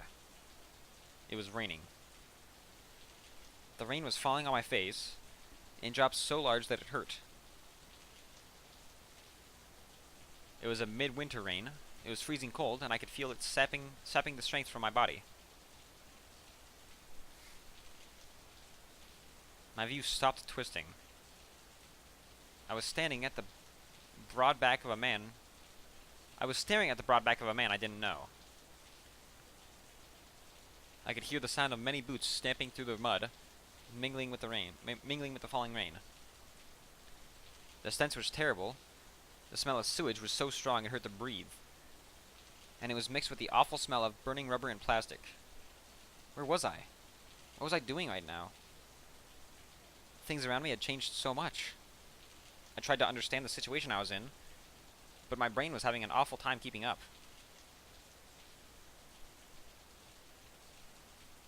We're almost there. Hang in there. When I stopped, a rough hand had patted me on the shoulder encouragingly. I looked around to see a man my age with a strong, powerful face. It was a face I'd never seen. I didn't know him, probably. The man was wearing the camo outfit and equipment I'd often see the self-defense force wear on the news. He was carrying an assault rifle on his shoulder. There were 7 or 8 people around me, all dressed the same. They surrounded me in a circular formation and walked forward silently, as they kept a careful eye on the area around them. Are these people the self-defense force? And then I realized I was wearing the same camo uniform they were. I'm in the SDF too? I touched my bicep to check, but there was no muscle. It was flabby and weak. Unlike the others, I wasn't carrying any weapons. Then what was going on here? It felt like these seven or eight tough-looking SDF guys were all guarding me. Since when was I that important? Still confused, I dragged myself onwards. Where was I anyway? It was a long path filled with dark brown mud. The walls formed a tall silhouette to the left and right. The path was filled with garbage and concrete rubble, and sometimes we had to force our way past it. You're very terrified? Yes, same. What is going on? I looked up past the high walls. Despite the rain, the moon in the night sky was strangely red and a little too bright. It was thanks to the moon that we were able to walk down a path like this without flashlights. Huh? Sound. I heard a sound. It was the sound of water. I looked over and saw a hole open in one of the walls. Filthy water was pouring out. The water formed dozens of little rivers that blocked our path. So that was it. This was the bottom of a river that had dried up. What looked like high walls were the river dikes. Where are we? I turned towards the man who had spoken to me a little bit ago and yelled so that my voice could be heard over the rain. Shush! Don't make any loud noises. Oh, sorry. We're almost through the city center. If you can make it to Narima Garrison, there'll be a car waiting for you. So just keep walking. But his words cut off there. Everyone seemed more tense than ever. One of them grabbed me and pushed me toward the side of the riverbed. Everyone put their backs against the wall and held their breath. Were there helicopters above us? Yeah. I could hear the sound of a helicopter's rotors in the distance. No. More than just one. They were getting closer. I had no idea what was going on, but I could feel my heart start to beat faster. Get in the shadow of that car. Past several meters of rubble lay an overturned car. It must have fallen into the riverbed after the water had disappeared. The entire body was bent inward, and the roof was completely crushed. I lay down in the stinking mud and slid into the shadow of the overturned car. At the same time, the SDF soldiers were issuing each other orders, as if this was something they'd planned for already. Two of them stayed by my side, and everyone else ran back the way we came. They all climbed up crevices and outcroppings on the wall, then disappeared over the edge of the dike and out of my view. Shortly after... Those were gunshots. And not just a single shot from my handgun or anything like that. This was the sound of war. I could hear the helicopters get further away, drawn by the gunfire. Oh no. In this world line, was Japan at war? Third World War. I remembered Suzuha's words. I happened to look inside the crushed car. I could see the corpses of a man, a woman, and a small child hanging upside down, still attached to their seatbelts.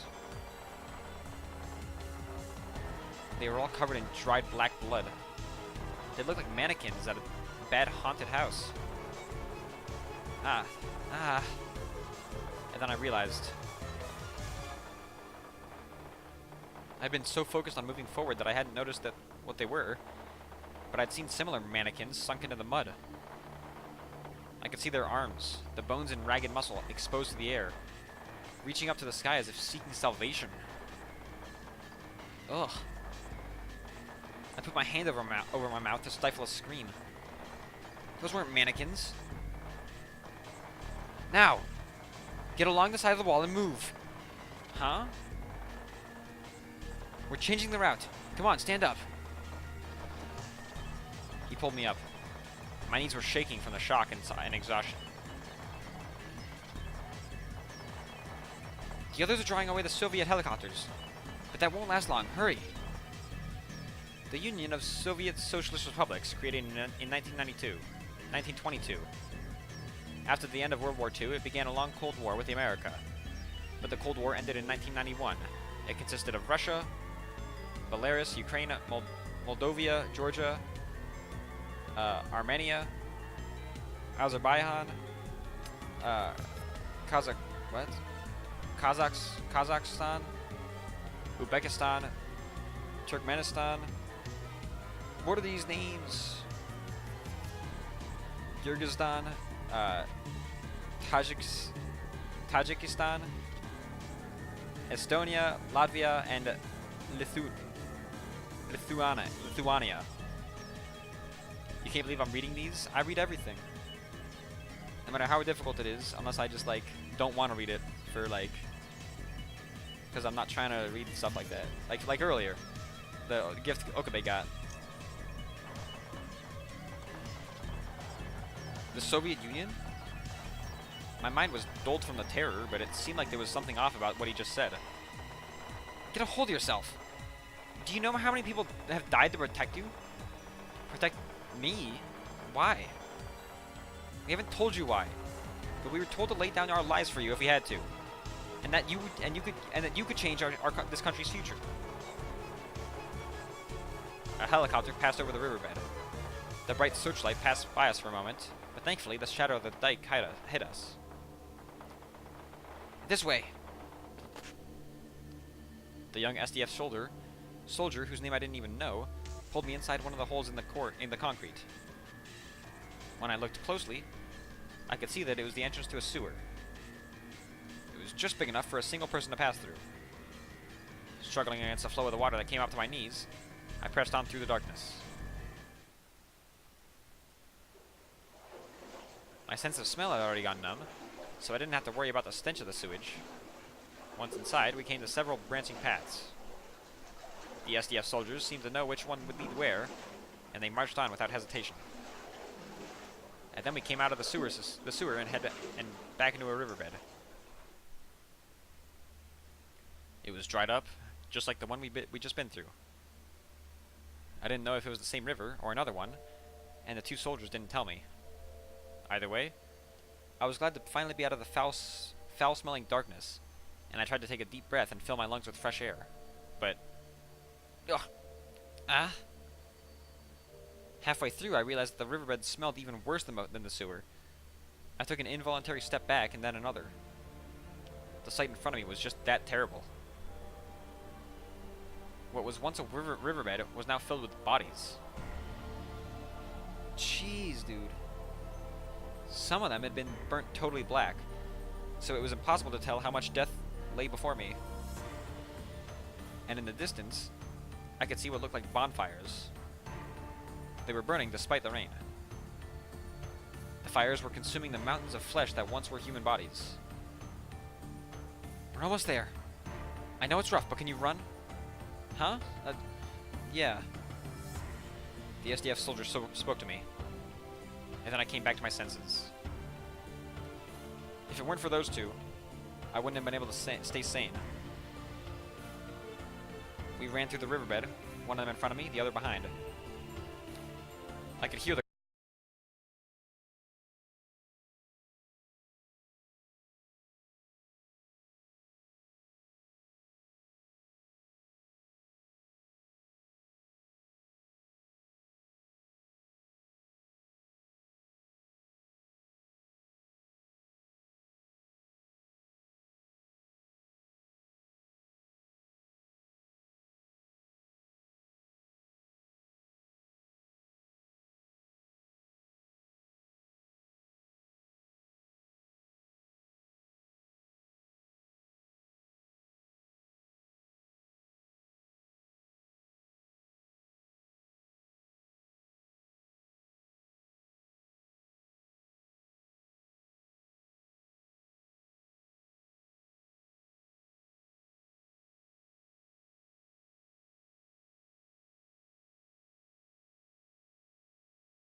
USSR, but I refuse. Eastern power and Soviets get cocky. How's it feel to be you right now, huh? How's it feel? That brings us to the end of the regularly scheduled Cold War. I'ma bomb you from Japan, WWW. Then we'll invade Japan. Oh crap. And that's right now. USSR is kicking butt. Hokkaido and any Japan are screwed. Are they coming for Central Japan now? People of Nagoya, get the heck out. Captain Bajina. Amateurs who know nothing about strategy need to shut the heck up. The SDF may look like they're retreating, but they've actually got a defense line at Mount Fuji. They're about to start a counterattack. Anonymous at Security Council. The Mount Fuji line. Ooh. Who the heck is dumb enough to believe in Japanese Imperial High Command? Ooh. We better not start hearing calls from kamikaze pilots soon. Shut up, noob. Idiots like you are the real threat to Japan. Wait. What the heck happened to the collective right of self-defense? Oh, WWW is laughing? Okay. What the heck happened to the collective right of self-defense? America's only interested in protecting Okinawa. So what the heck's the SDF doing getting sent off to Siberia? How are they supposed to protect the country? You protect it, Chicken Hawk. You want to fight? Go volunteer. They said they aren't getting enough recruits. Are they going to start conscription soon, you think? What's the point of conscripting a bunch of fat otaku? They just get in the way. War these days requires professional soldiers. Says the fat otaku who doesn't want to go to war.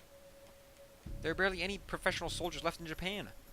Our masters in America sent them all around the globe. And then stuck them here. And then stuck them there. You guys will probably be getting your conscription notices soon. Good luck. I'm a chick, so I don't care. In other words, if we get a sex change, we don't have to go, right? The real enemies of Japan are its own citizens. Huh, jerk? No, seriously. Are we gonna be split up like Germany? It's likely.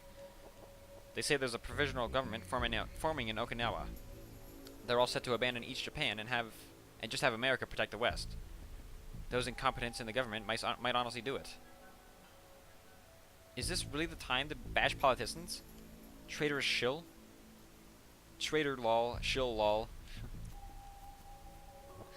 Dude, tighter lol, tighter lol, time travel lol, traitor lol, shill lol. Strangely, America can't let go of Okinawa, and Japan wants to keep some kind of government. That means that making a provisional government in Okinawa is the best option. You bashed the heck out of the heck of Okinawa up till now, and now you're telling me this? Shut up, traitor. So if I'm a traitor, what are you? If you're posting on @chan right now, that means you either fled the country or ran to Okinawa. Is this today's you don't get to talk thread? W. A shortened version of the Japanese word for laughter, warai. Supposedly, it was first used by a non-Japanese online game by adding a W to the end of a sentence, or placing it in the middle. You can indicate that you find the situation humorous. On anonymous internet message boards, adding more W's, such as www, can be used to increase the amount of laughter, or indicate that you're mocking an opponent. Examples of sentences including W are whoa, what? Whoa, okay, woo, and I'm getting excited, woo. Using W's in this way is sometimes called making grass grow because of the way they look. The reason it took a month to get to Okinawa was that we were losing the war. Supposedly, the plan had been to ferry me by plane to Okinawa once I'd arrived at Iruma base. But the constant bombing that had slowed us down, so they gave up on the plane and decided I would have to escape to Kyushu by ground. There was more than one attack by Soviet spies and assault teams. Some of the SDF soldiers protecting me died. But when I got to Sasebo, I was able to get on a maritime SDF escort ship and managed to escape from Okinawa. Why were they all doing this for me? No matter how many times I asked, no one would answer. Okinawa in the winter was covered in thick clouds. Come to think of it, I hadn't seen a real break in the clouds for a whole month. I was thinking about that when I was loaded into the van with the dark tinted windows that had come to pick me up from the port. Inside the car was not only the driver, but a middle-aged man sitting in the front passenger seat. He was very short, perhaps only around 150 centimeters tall.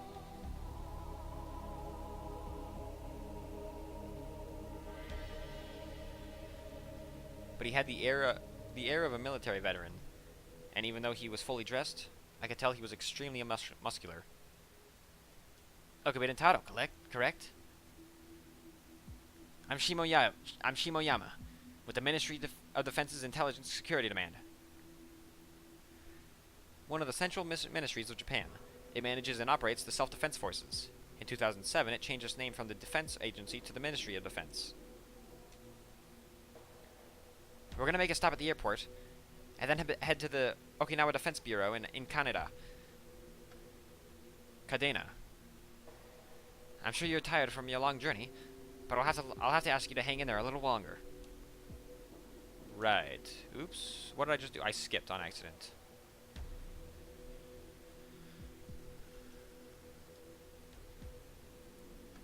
One of the 8 local defense bureaus of Japan. It is in the center of Japan's Ministry of Defense in Okinawa. I'd heard that Tokyo had been destroyed. The major functions of the Japanese government were now headquartered out of the Okinawa Defense Bureau to allow for better cooperation with the American forces stationed nearby. And that's what Shimoyama explained to me. In other words, the place I was heading to was the core of the Japan's defenses. Once I arrived, would I understand why I was so important that all these soldiers were willing to die to protect me?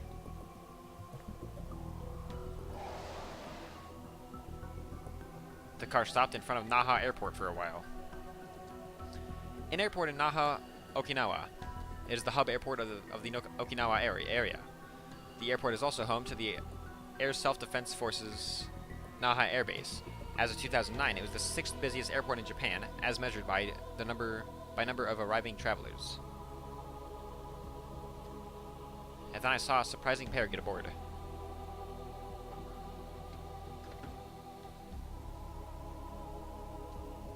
Yuki and Fubuki?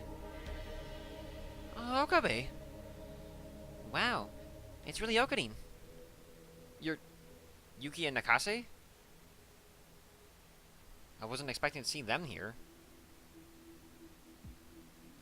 But they were the first people I knew who'd I'd met since coming to this world line. That alone was almost enough to make me cry. But still, I couldn't just sit there and be happy. What about Mayuri? Do you know where she is? She's fine. Yuki nodded, as if trying to make me feel better. She was just with us. Just with you? That's right. Mayushi and Rumiho and Luka and Kaede. We got to the airport this morning. We were all waiting because they said we could go to some place called the Defense Bureau, where we'd be safe. They just said they'd take Fubuki and me there first. And then they had us get in this car where we found you.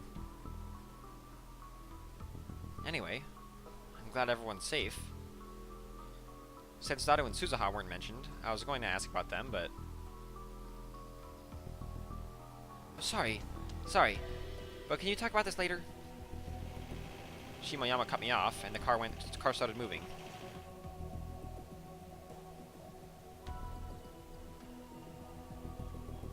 The plan is for your families to arrive at the Okinawa Defense Bureau eventually. We already have them under our protection. Really? I'm so glad. Your other friends are all in the car behind us. You haven't been separated, so don't worry. I took a quick look and saw another identical van a little behind us. So Mayuri and the others were there? Then we'll see them later, right? Of course. Yuki let out a sigh of relief. But then I started to wonder about something else. Why were we split up into different cars?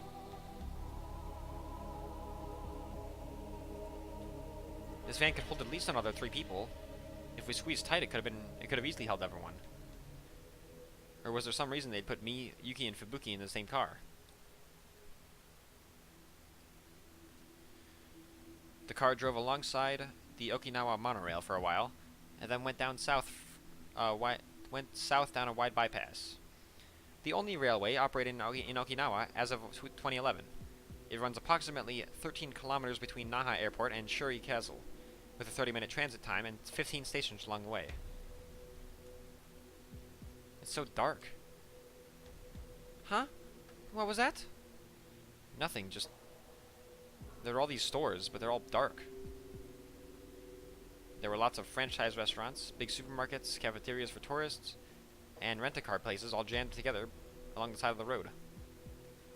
But all of them were dead silent, and their lights were turned off. Barely any of the streetlights were turned on, and the only cars were Japanese and US military vehicles. I didn't see anyone out walking. There's a blackout in effect, as well as a curfew past 5 p.m. Okinawa may be safe, but this is still wartime. Things can't be like they were. I can't wait for the war to end and everything to go back to normal. Wartime, huh?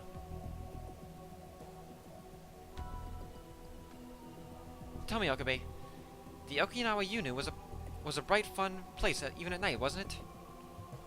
Oh, I wouldn't know. I've never been to Okinawa before.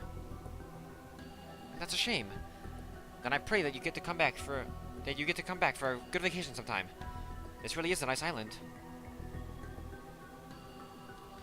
The car headed up from the bypass over a land bridge, and then to another road. We quickly came to a long tunnel.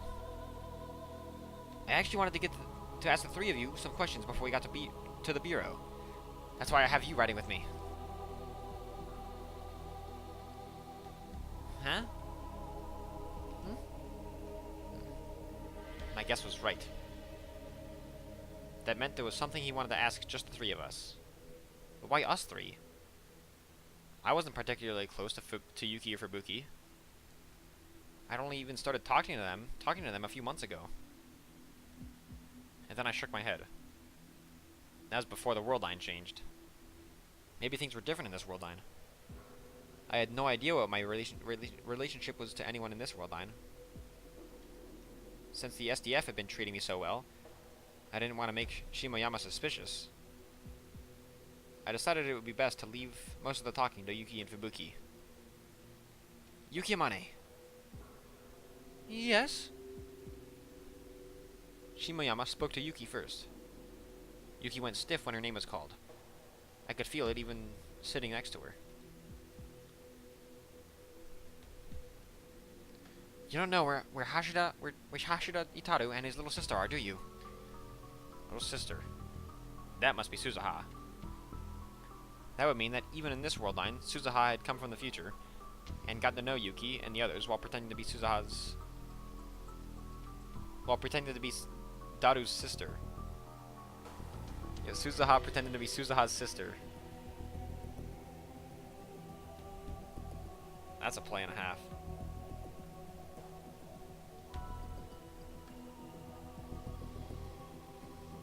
Typos, Stan's game. Yeah. And the SDF evidently didn't know where Daru and Suzuha were.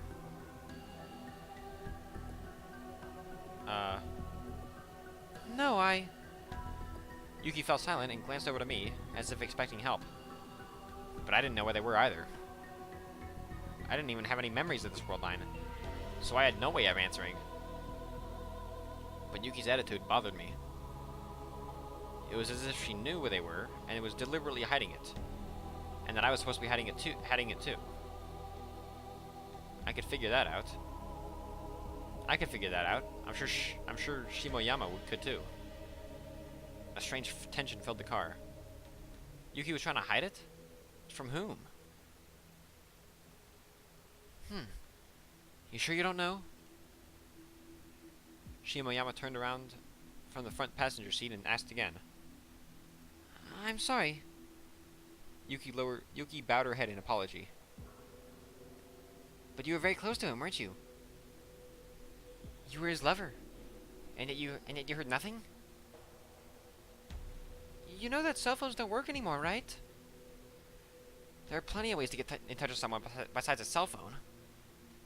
But I really don't... Nothing from his sister either. Nothing. By the way, I'm told that you were researching something with Hashira, Okabe. Huh? I wasn't sure how to react when the conversation suddenly turned towards me. Researching? Researching what? Time machine? Uh-oh. If I panic, I'll make them suspicious. What were you researching? I would just have to give them the most harmless answers I could. It wasn't really research, it was more like inventions. Inventions? Like whether you could attach... Oh, like whether you could attach a CCD camera to a bamboo copter and to do aerial photography. A CCD, a charge-coupled device, camera, is a camera that uses semiconductors. In a normal parlance, the term refers to any extremely small camera. Or whether you could use the heat from a vacuum cleaner as a hairdryer. Oh, that's interesting. Then you weren't, say, making something unbelievable and was running away from us so that we wouldn't find out what it was? Running away? Dang. I responded. That was a mistake. But did that mean that Daru and Suzuha were hiding it from the SDF amidst all the chaos? The SDF had risked their lives to protect me over the past month. Shouldn't I be asking them for help? I got even more confused. If you don't know, then that's fine. We'll talk about Hashira after his sister some other time. Somebody, please tell me what the right answer is. How am I supposed to respond here? Katsumi Nakise? There's something else I wanted to ask you. Me? This time it was Fubuki's turn to jump in her seat. No, don't get serious. It's nothing big. Or so Shimoyama said, but Fubuki was clearly starting to get scared. They are horrified. I'm horrified. Her reaction was strange. It was too strong. Maybe the self-defense forces weren't simply protecting us. For one thing, there was no way normal civilians like us merited such important treatment. But then what were they after? No, I could guess. The time machine. This war started with Russia's time machine experiments. And of course, Nakabashi was involved. I'd learned from some of the soldiers that even in this world line, he'd sought asylum in Russia. And Suzuha was a time traveler from the year 2036. If Suzuha was here in this era, that meant that it was Daru who made the time machine that brought her here. If you had a time machine, you could change the outcome of this war. It would make sense if that's what the Japanese government thought, and if that was why they were trying to capture Daru, Suzuha, and their friends. Once I realized that, the whole situation started to feel terrifying to me. Was this car really headed towards the Okinawa Defense Bureau? And if it was, were they really going to keep us safe there?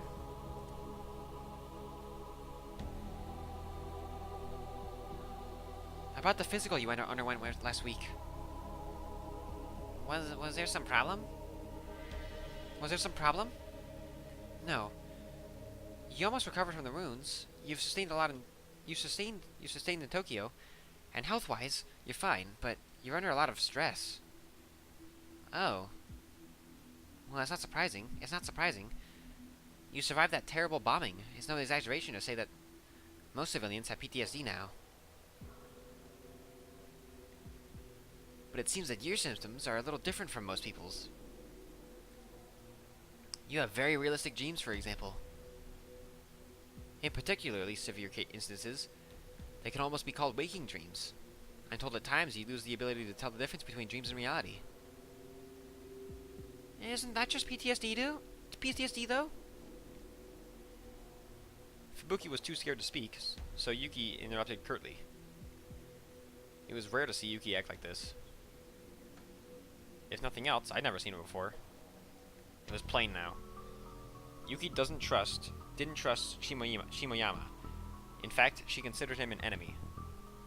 No, it's very strange. Shimoyama paused for a moment, for effect, and rubbed his chin. There are others who say they have very similar dreams. And not just one or two. What? Of course, the degree to which they suffer from this problem changes, but we found more than 10 in Japan alone. They exist in other countries too. Well, we've only got information from the West. That's just a coincidence, isn't it? Fubuki was incredibly frightened. So I spoke in her place. You've heard of Puchin, right? Fictional. Vladimirovich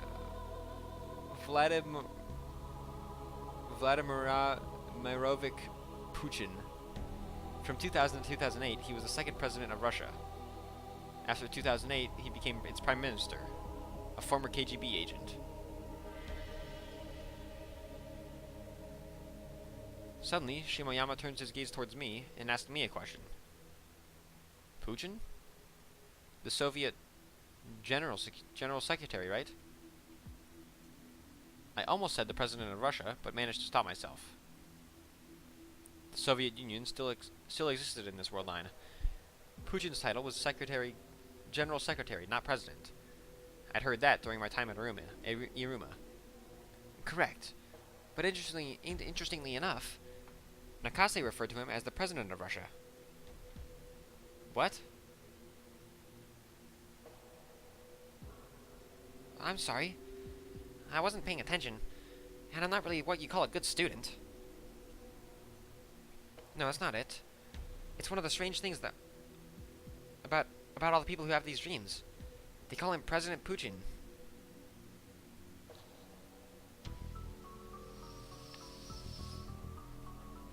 And they all call Gorbachev and Lelstin presidents too.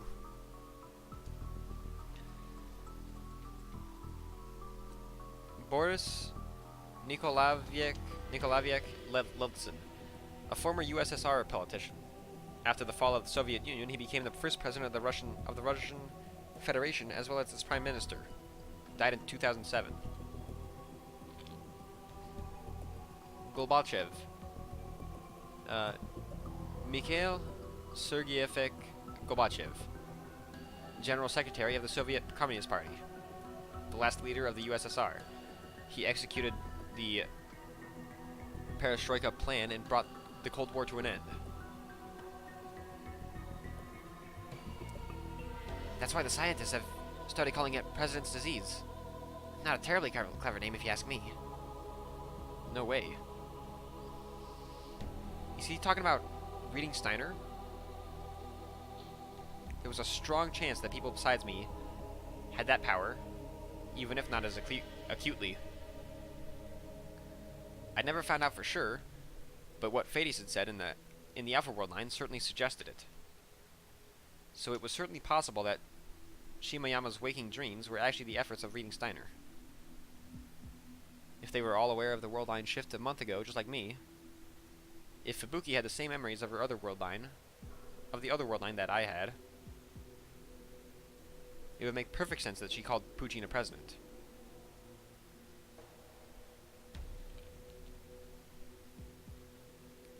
Gorbachev?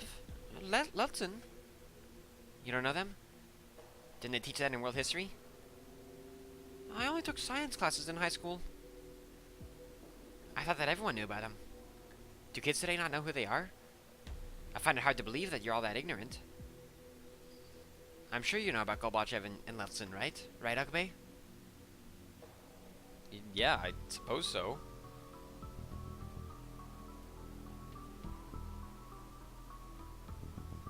Ugh. And Perestroika, and the fall of the Berlin Wall. Yeah. They were in the textbooks. Russian for restructuring. A policy of economic revolution via the introduction of market-oriented economics that was implemented in 1985 by the Soviet Union. Originally, it was an attempt to reboot a stalled socialist economy, but it led to the end of the Communist Party's one-party dominance and the collapse of the USSR. After World War II, the capital of Germany, Berlin, was divided into two sides. The eastern side was controlled by the Soviet Union, and the western by America, England, and France. Later, Germany would split the West Germany and split into West Germany and East Germany. The portion of Berlin in East Germany remained its capital, but West Berlin remained occupied by the Allied powers while being cut off from the rest of the West Germany, which lay approximately 100 miles to the west. In 1961, East Germany built a wall around the city in response to continuing attempts by its citizens to seek asylum in the West Berlin. This was the Berlin Wall. Until its destruction in 1989, it was a symbol of the divide between East and West Germany. Additionally, West Berlin was never officially West German territory. They simply operated as a stand-in for foreign affairs and currency administration. The second after the words were out of my mouth, an alarm went off in my mind. Something was wrong. There was something strange about what Shimoyama was saying. And then I realized. The East and West were caught up in the middle of a world war. How could the Berlin Wall have fallen? And could Gorbachev really execute perestroika? By the time I realized he tricked me, it was too late. My panic appeared on my face. You too, huh? And you were deliberately trying to hide it, weren't you? So the information was right after all. You know something important. Listen, Okabe, I want you to tell me. Shimoyama suddenly laughed. It was a bitter laugh, almost eerily so. He is on to me. Gorbachev, Ludson? Who are these people y'all keep talking about? We don't have any data on them, and neither do any of the American intelligence agencies. That data doesn't exist. Doesn't exist? I looked over at Yuki. From the look on her face, I could tell that she really had no idea who they were. Perestroika? The fall of the Berlin Wall? Did these things really happen? Tell me, please. But I couldn't answer. I was thinking of something completely different. I suddenly realized why the world line might have changed a month ago on Christmas Eve. What if Russia used the time machine that day in an experiment to change the past? The goal of the experimentation would have been to stop the collapse of the Soviet Union. And if the result of them changing the past was this world line, how foolish. A single change to the past and the butterfly effect makes the entire world so different. A part of the chaos theory that says if a butterfly flaps its wings in Beijing, a storm will occur in New York. Even a small change in starting conditions can lead to radically different results. Chaos theory states that it can be difficult to predict the outcomes of a system, even if the equations describing it are extremely simple. But this does not mean, however, that these outcomes are random. It means that even a minor change in the process can cause an unexpected divergence in the results. Also, this theory does not apply to short-term predictions. How the heck do you undo that? Your guess is as good as mine for that. Do they know how many people have died? Have you and your friends really existed in experienced the history of a different world? I just can't believe it.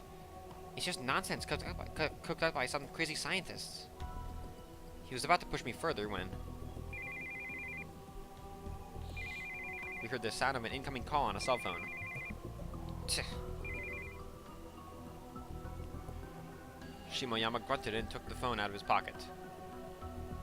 This is Shimoyama. Yeah, we're on our way to the bureau. What? What do you mean? Dang it! That's the problem with these idiots. What country do these politicians think they're working for? Shimoyama's finger slammed down on the end call button so hard that I thought his phone would break. There was a look of rage on his face.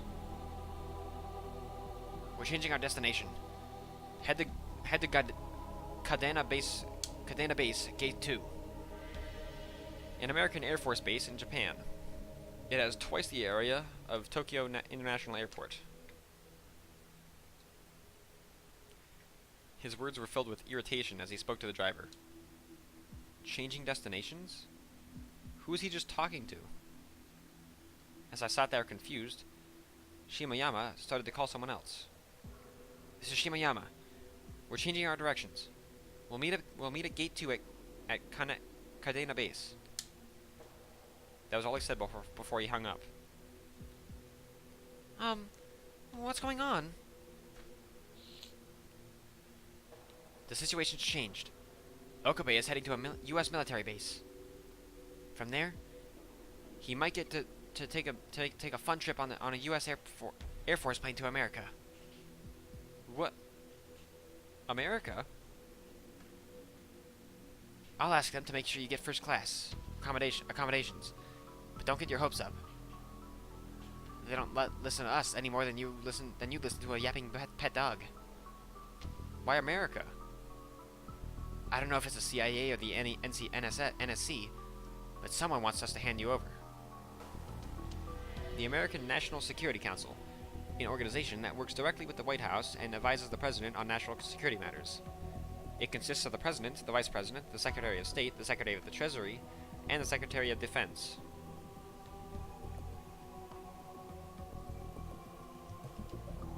But why? Ask them yourself.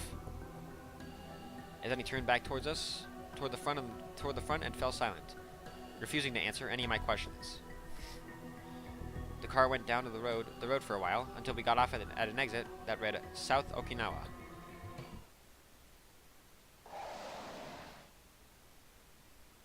We stopped in front of the gate.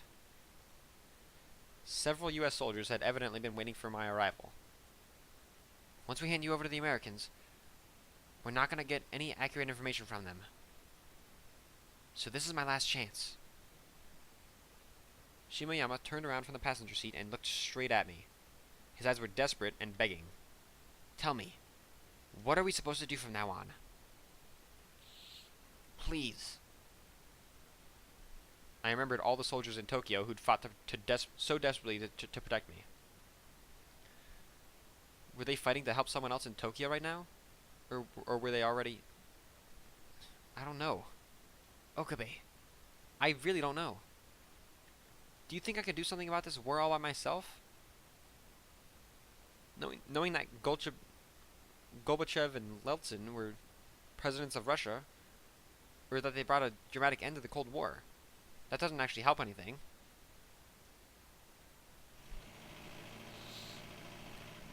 I could hear the sound of another car getting closer. Shimoyama sighed and opened the passenger side door. Get out. I exited the car as I was told. Okarin!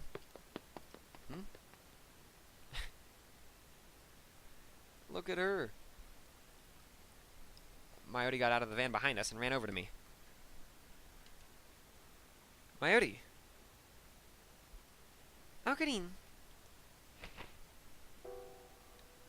My childhood friend flung herself into my arms, and I held her tight. I finally get to see you. I'm so glad you're safe. I could feel her warmth. Mayuri was here. I'd never gone almost a whole month without seeing her before. And this was wartime. I couldn't easily contact her like I could in the old world line. So I've been so worried about whether or not Mayuri was okay. It was no exaggeration to say that I'd survived this far just to make sure. I'd erased the entire Alpha world line to save her. No matter what happened, I wanted her to be safe. Okarin, you're hurting me. Oh, sorry. I'd held her too closely. I took a step back. Mayushi believed, you know? Mayushi believes she get to see Okarin again. Yeah. Hooray! You're safe, Nya. Okabe.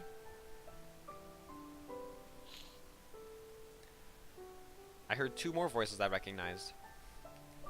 Fadis and Luca. And behind them I saw Kaede. I'm glad you're all safe. Okabe. I... Lukaku. I felt myself getting choked up too, when I saw Lukaku cry. I exchanged greetings with Kaede too. Fubuki grabbed onto her like a little kid. She was still pale and trembling. Fadis without cat ears. It has been a while. Ugh.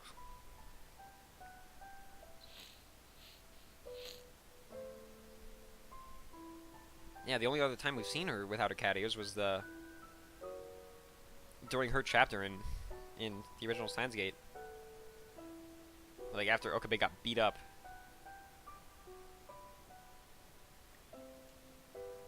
Fadis, I guess you're not wearing your maid outfit for once. It's been a long time since anyone's called me Fadis, Nya. Fadis spoke sadly. Then she put her hand around my neck and held me close. Her little pink lips got closer to my ear, as if she was about to kiss me. Hey! What was going on? And don't be so embarrassed, Nyan. She laughed mischievously. Then Fadis, no, Rumiho Akia, whispered into my ear while pretending to kiss me. Be careful. And don't trust the military of defense or the Americans. Adults are all liars. None of them tell the truth. That's right. Fadis had a special talent. I forgot about that. Cheshire Break. A fictional grinning cat in Lewis Carroll's Alice in Wonderland. She was incredibly good at looking into someone's heart and seeing what they were thinking. Yeah, I just figured that out. One of them just tricked me. Fadis looked surprised and took a step back. That's sad, Nyan. Yeah. And then I heard the sound of another engine. This time it was coming from behind the gate and inside the base. It belonged to a black luxury car with an E on the license plate. Behind it was a minibus. The two of them stopped in front of the gate. It was time for my reunion to end. Welcome! An American soldier as tall as a basketball player got out of the car. Welcome, everyone. My name is Hammond. His Japanese was good, but not great. Everyone except Mr. Okabe, please get on the bus. He was smiling, but I could tell he wasn't going to allow any arguments. And the other American soldiers were still carrying their rifles, as they stood guard without smiles. Shimoyama and the other Japanese soldiers were watching us from a distance. They didn't try to stop us. They were just looking downwards. Huh? Everyone but Okarin? What do you mean? There's no need to be scared.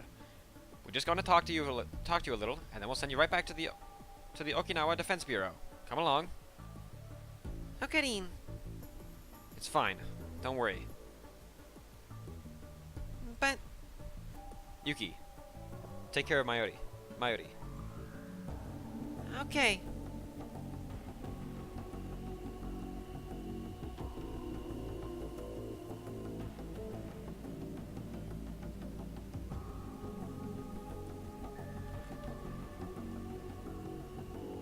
Sorry, give me a second. Yuki nodded and put her arm around Mayuri's shoulder as she led her to the bus. Everyone else followed.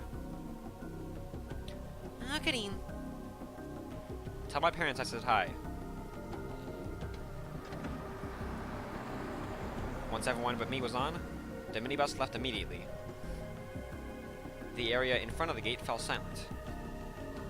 It was hard to believe this existed in the same world as all the places I'd crossed on my escape through Japan's main island.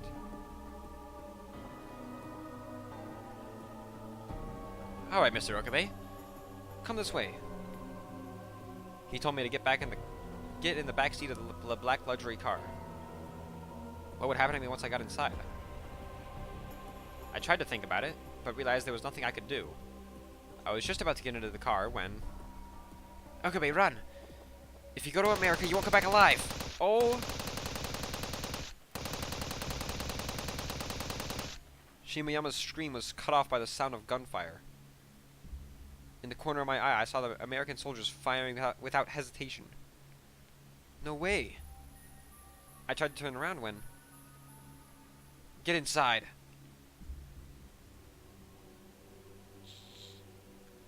A large hand blocked my vision as Hammond held me down. I couldn't hear Shimayama's voice anymore. Through the gaps between his fingers, I could see that nothing was moving. And I knew exactly what that meant. I was shoved into the car before I had time to think about it. This is... I tried to open my mouth, but Hammond looked into my eyes and shook his head. I wasn't supposed to talk then.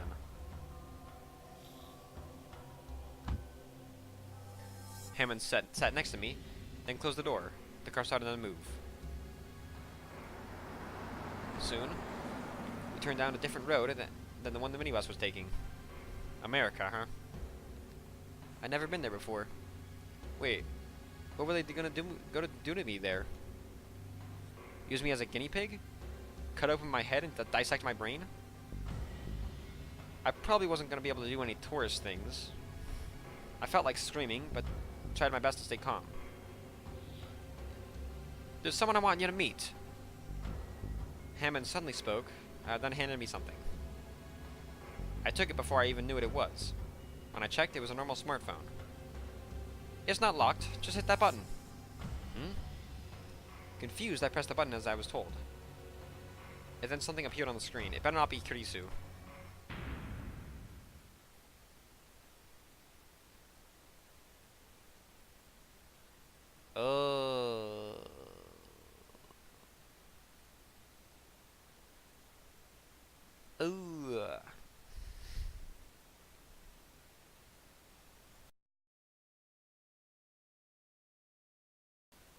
This is horrible. Kurisu. It was the Amadeus Makise Kurisu. Why does the U.S. military have Amadeus? I was about to ask Hammond when, for the first time in about a month, that feeling came back.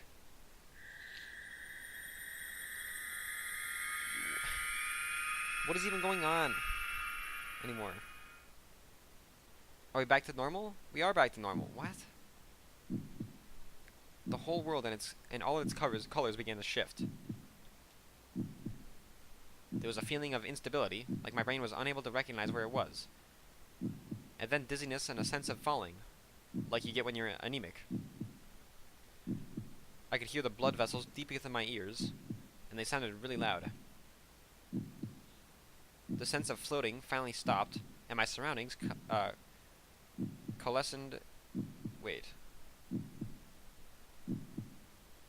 coalesced into firm shapes. Okarin? This is getting ridiculous. Marty was in front of me. I was in the lab. In the room I knew well. There was no trace of Okinawa anywhere. Mayushi's gonna get embarrassed if he keeps staring like that. I realized that I was staring at Mayuri. I looked around the room. Dado was sitting in front of the PC like always, hunched over with his back towards me. Suzuha was reading a magazine on the couch. On the open page I could read the title. New encephalitis strikes worldwide. Are you in danger? The same couch. the same cheap fridge, Dowder's computer desk, the dirty curtain that cut off the development room from the rest of the lab.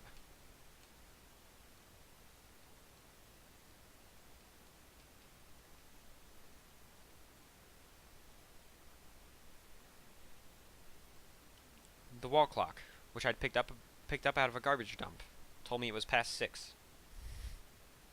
I looked at the calendar, and 2010 was already gone. It was January 2011. The world line had changed again.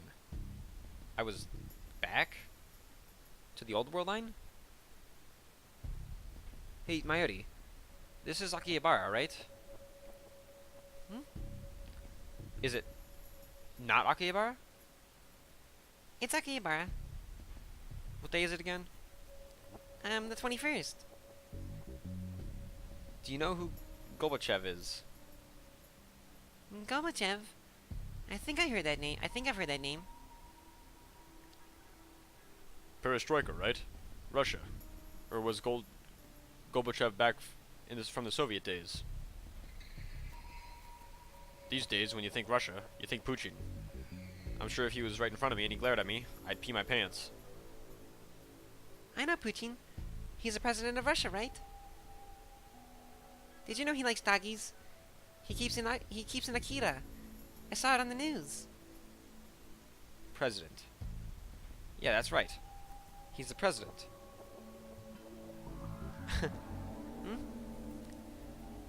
Mayuri, Dado, and Suzuha all looked over at me suspiciously. It felt like a long time since anyone had done that. Had looked at me like that. I was back. I no longer had to worry that I might be killed at any second. I felt incredibly relieved. But at the same time, I wondered. Why had the world line changed again? I needed to calm down and think for a bit. I went out to the roof and booted up the web browser on my smartphone. Unlike during wartime, it connected immediately. I was amazed at the speed. Just getting an internet connection in the last world line had been difficult enough.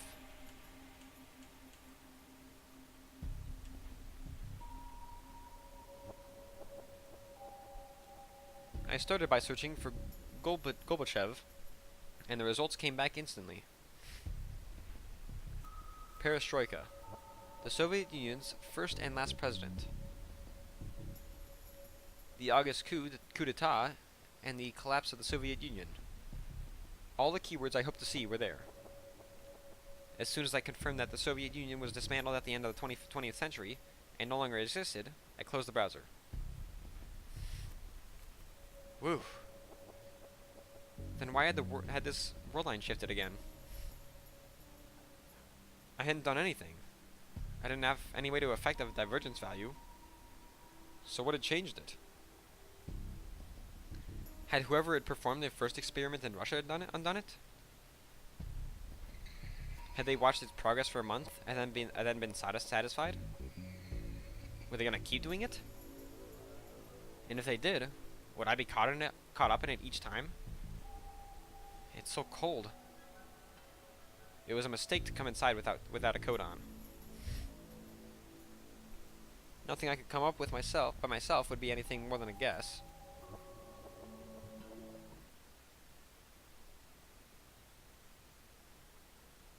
I went back to the lab.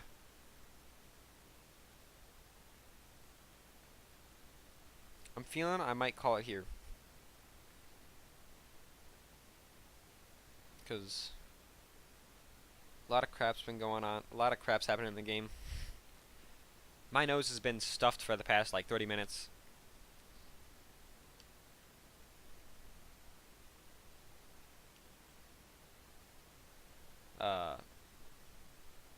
Went to the Jeez, I know. Like I really need to get this nose cleaned out. Ugh. This is getting intense. Oh, what a game, though.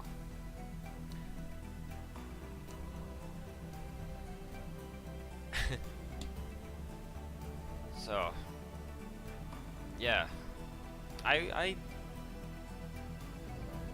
we had the party with all the Santas. We had that world line change for some reason. I have no idea why. Not even sure what else to say. Like,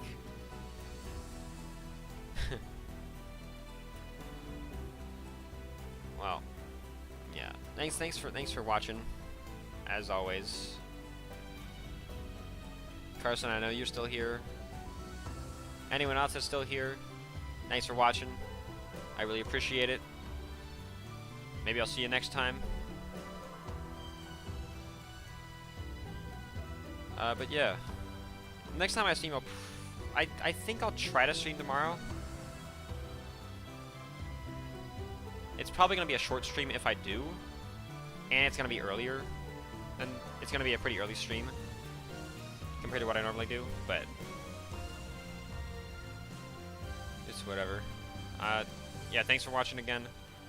I will see you guys next time.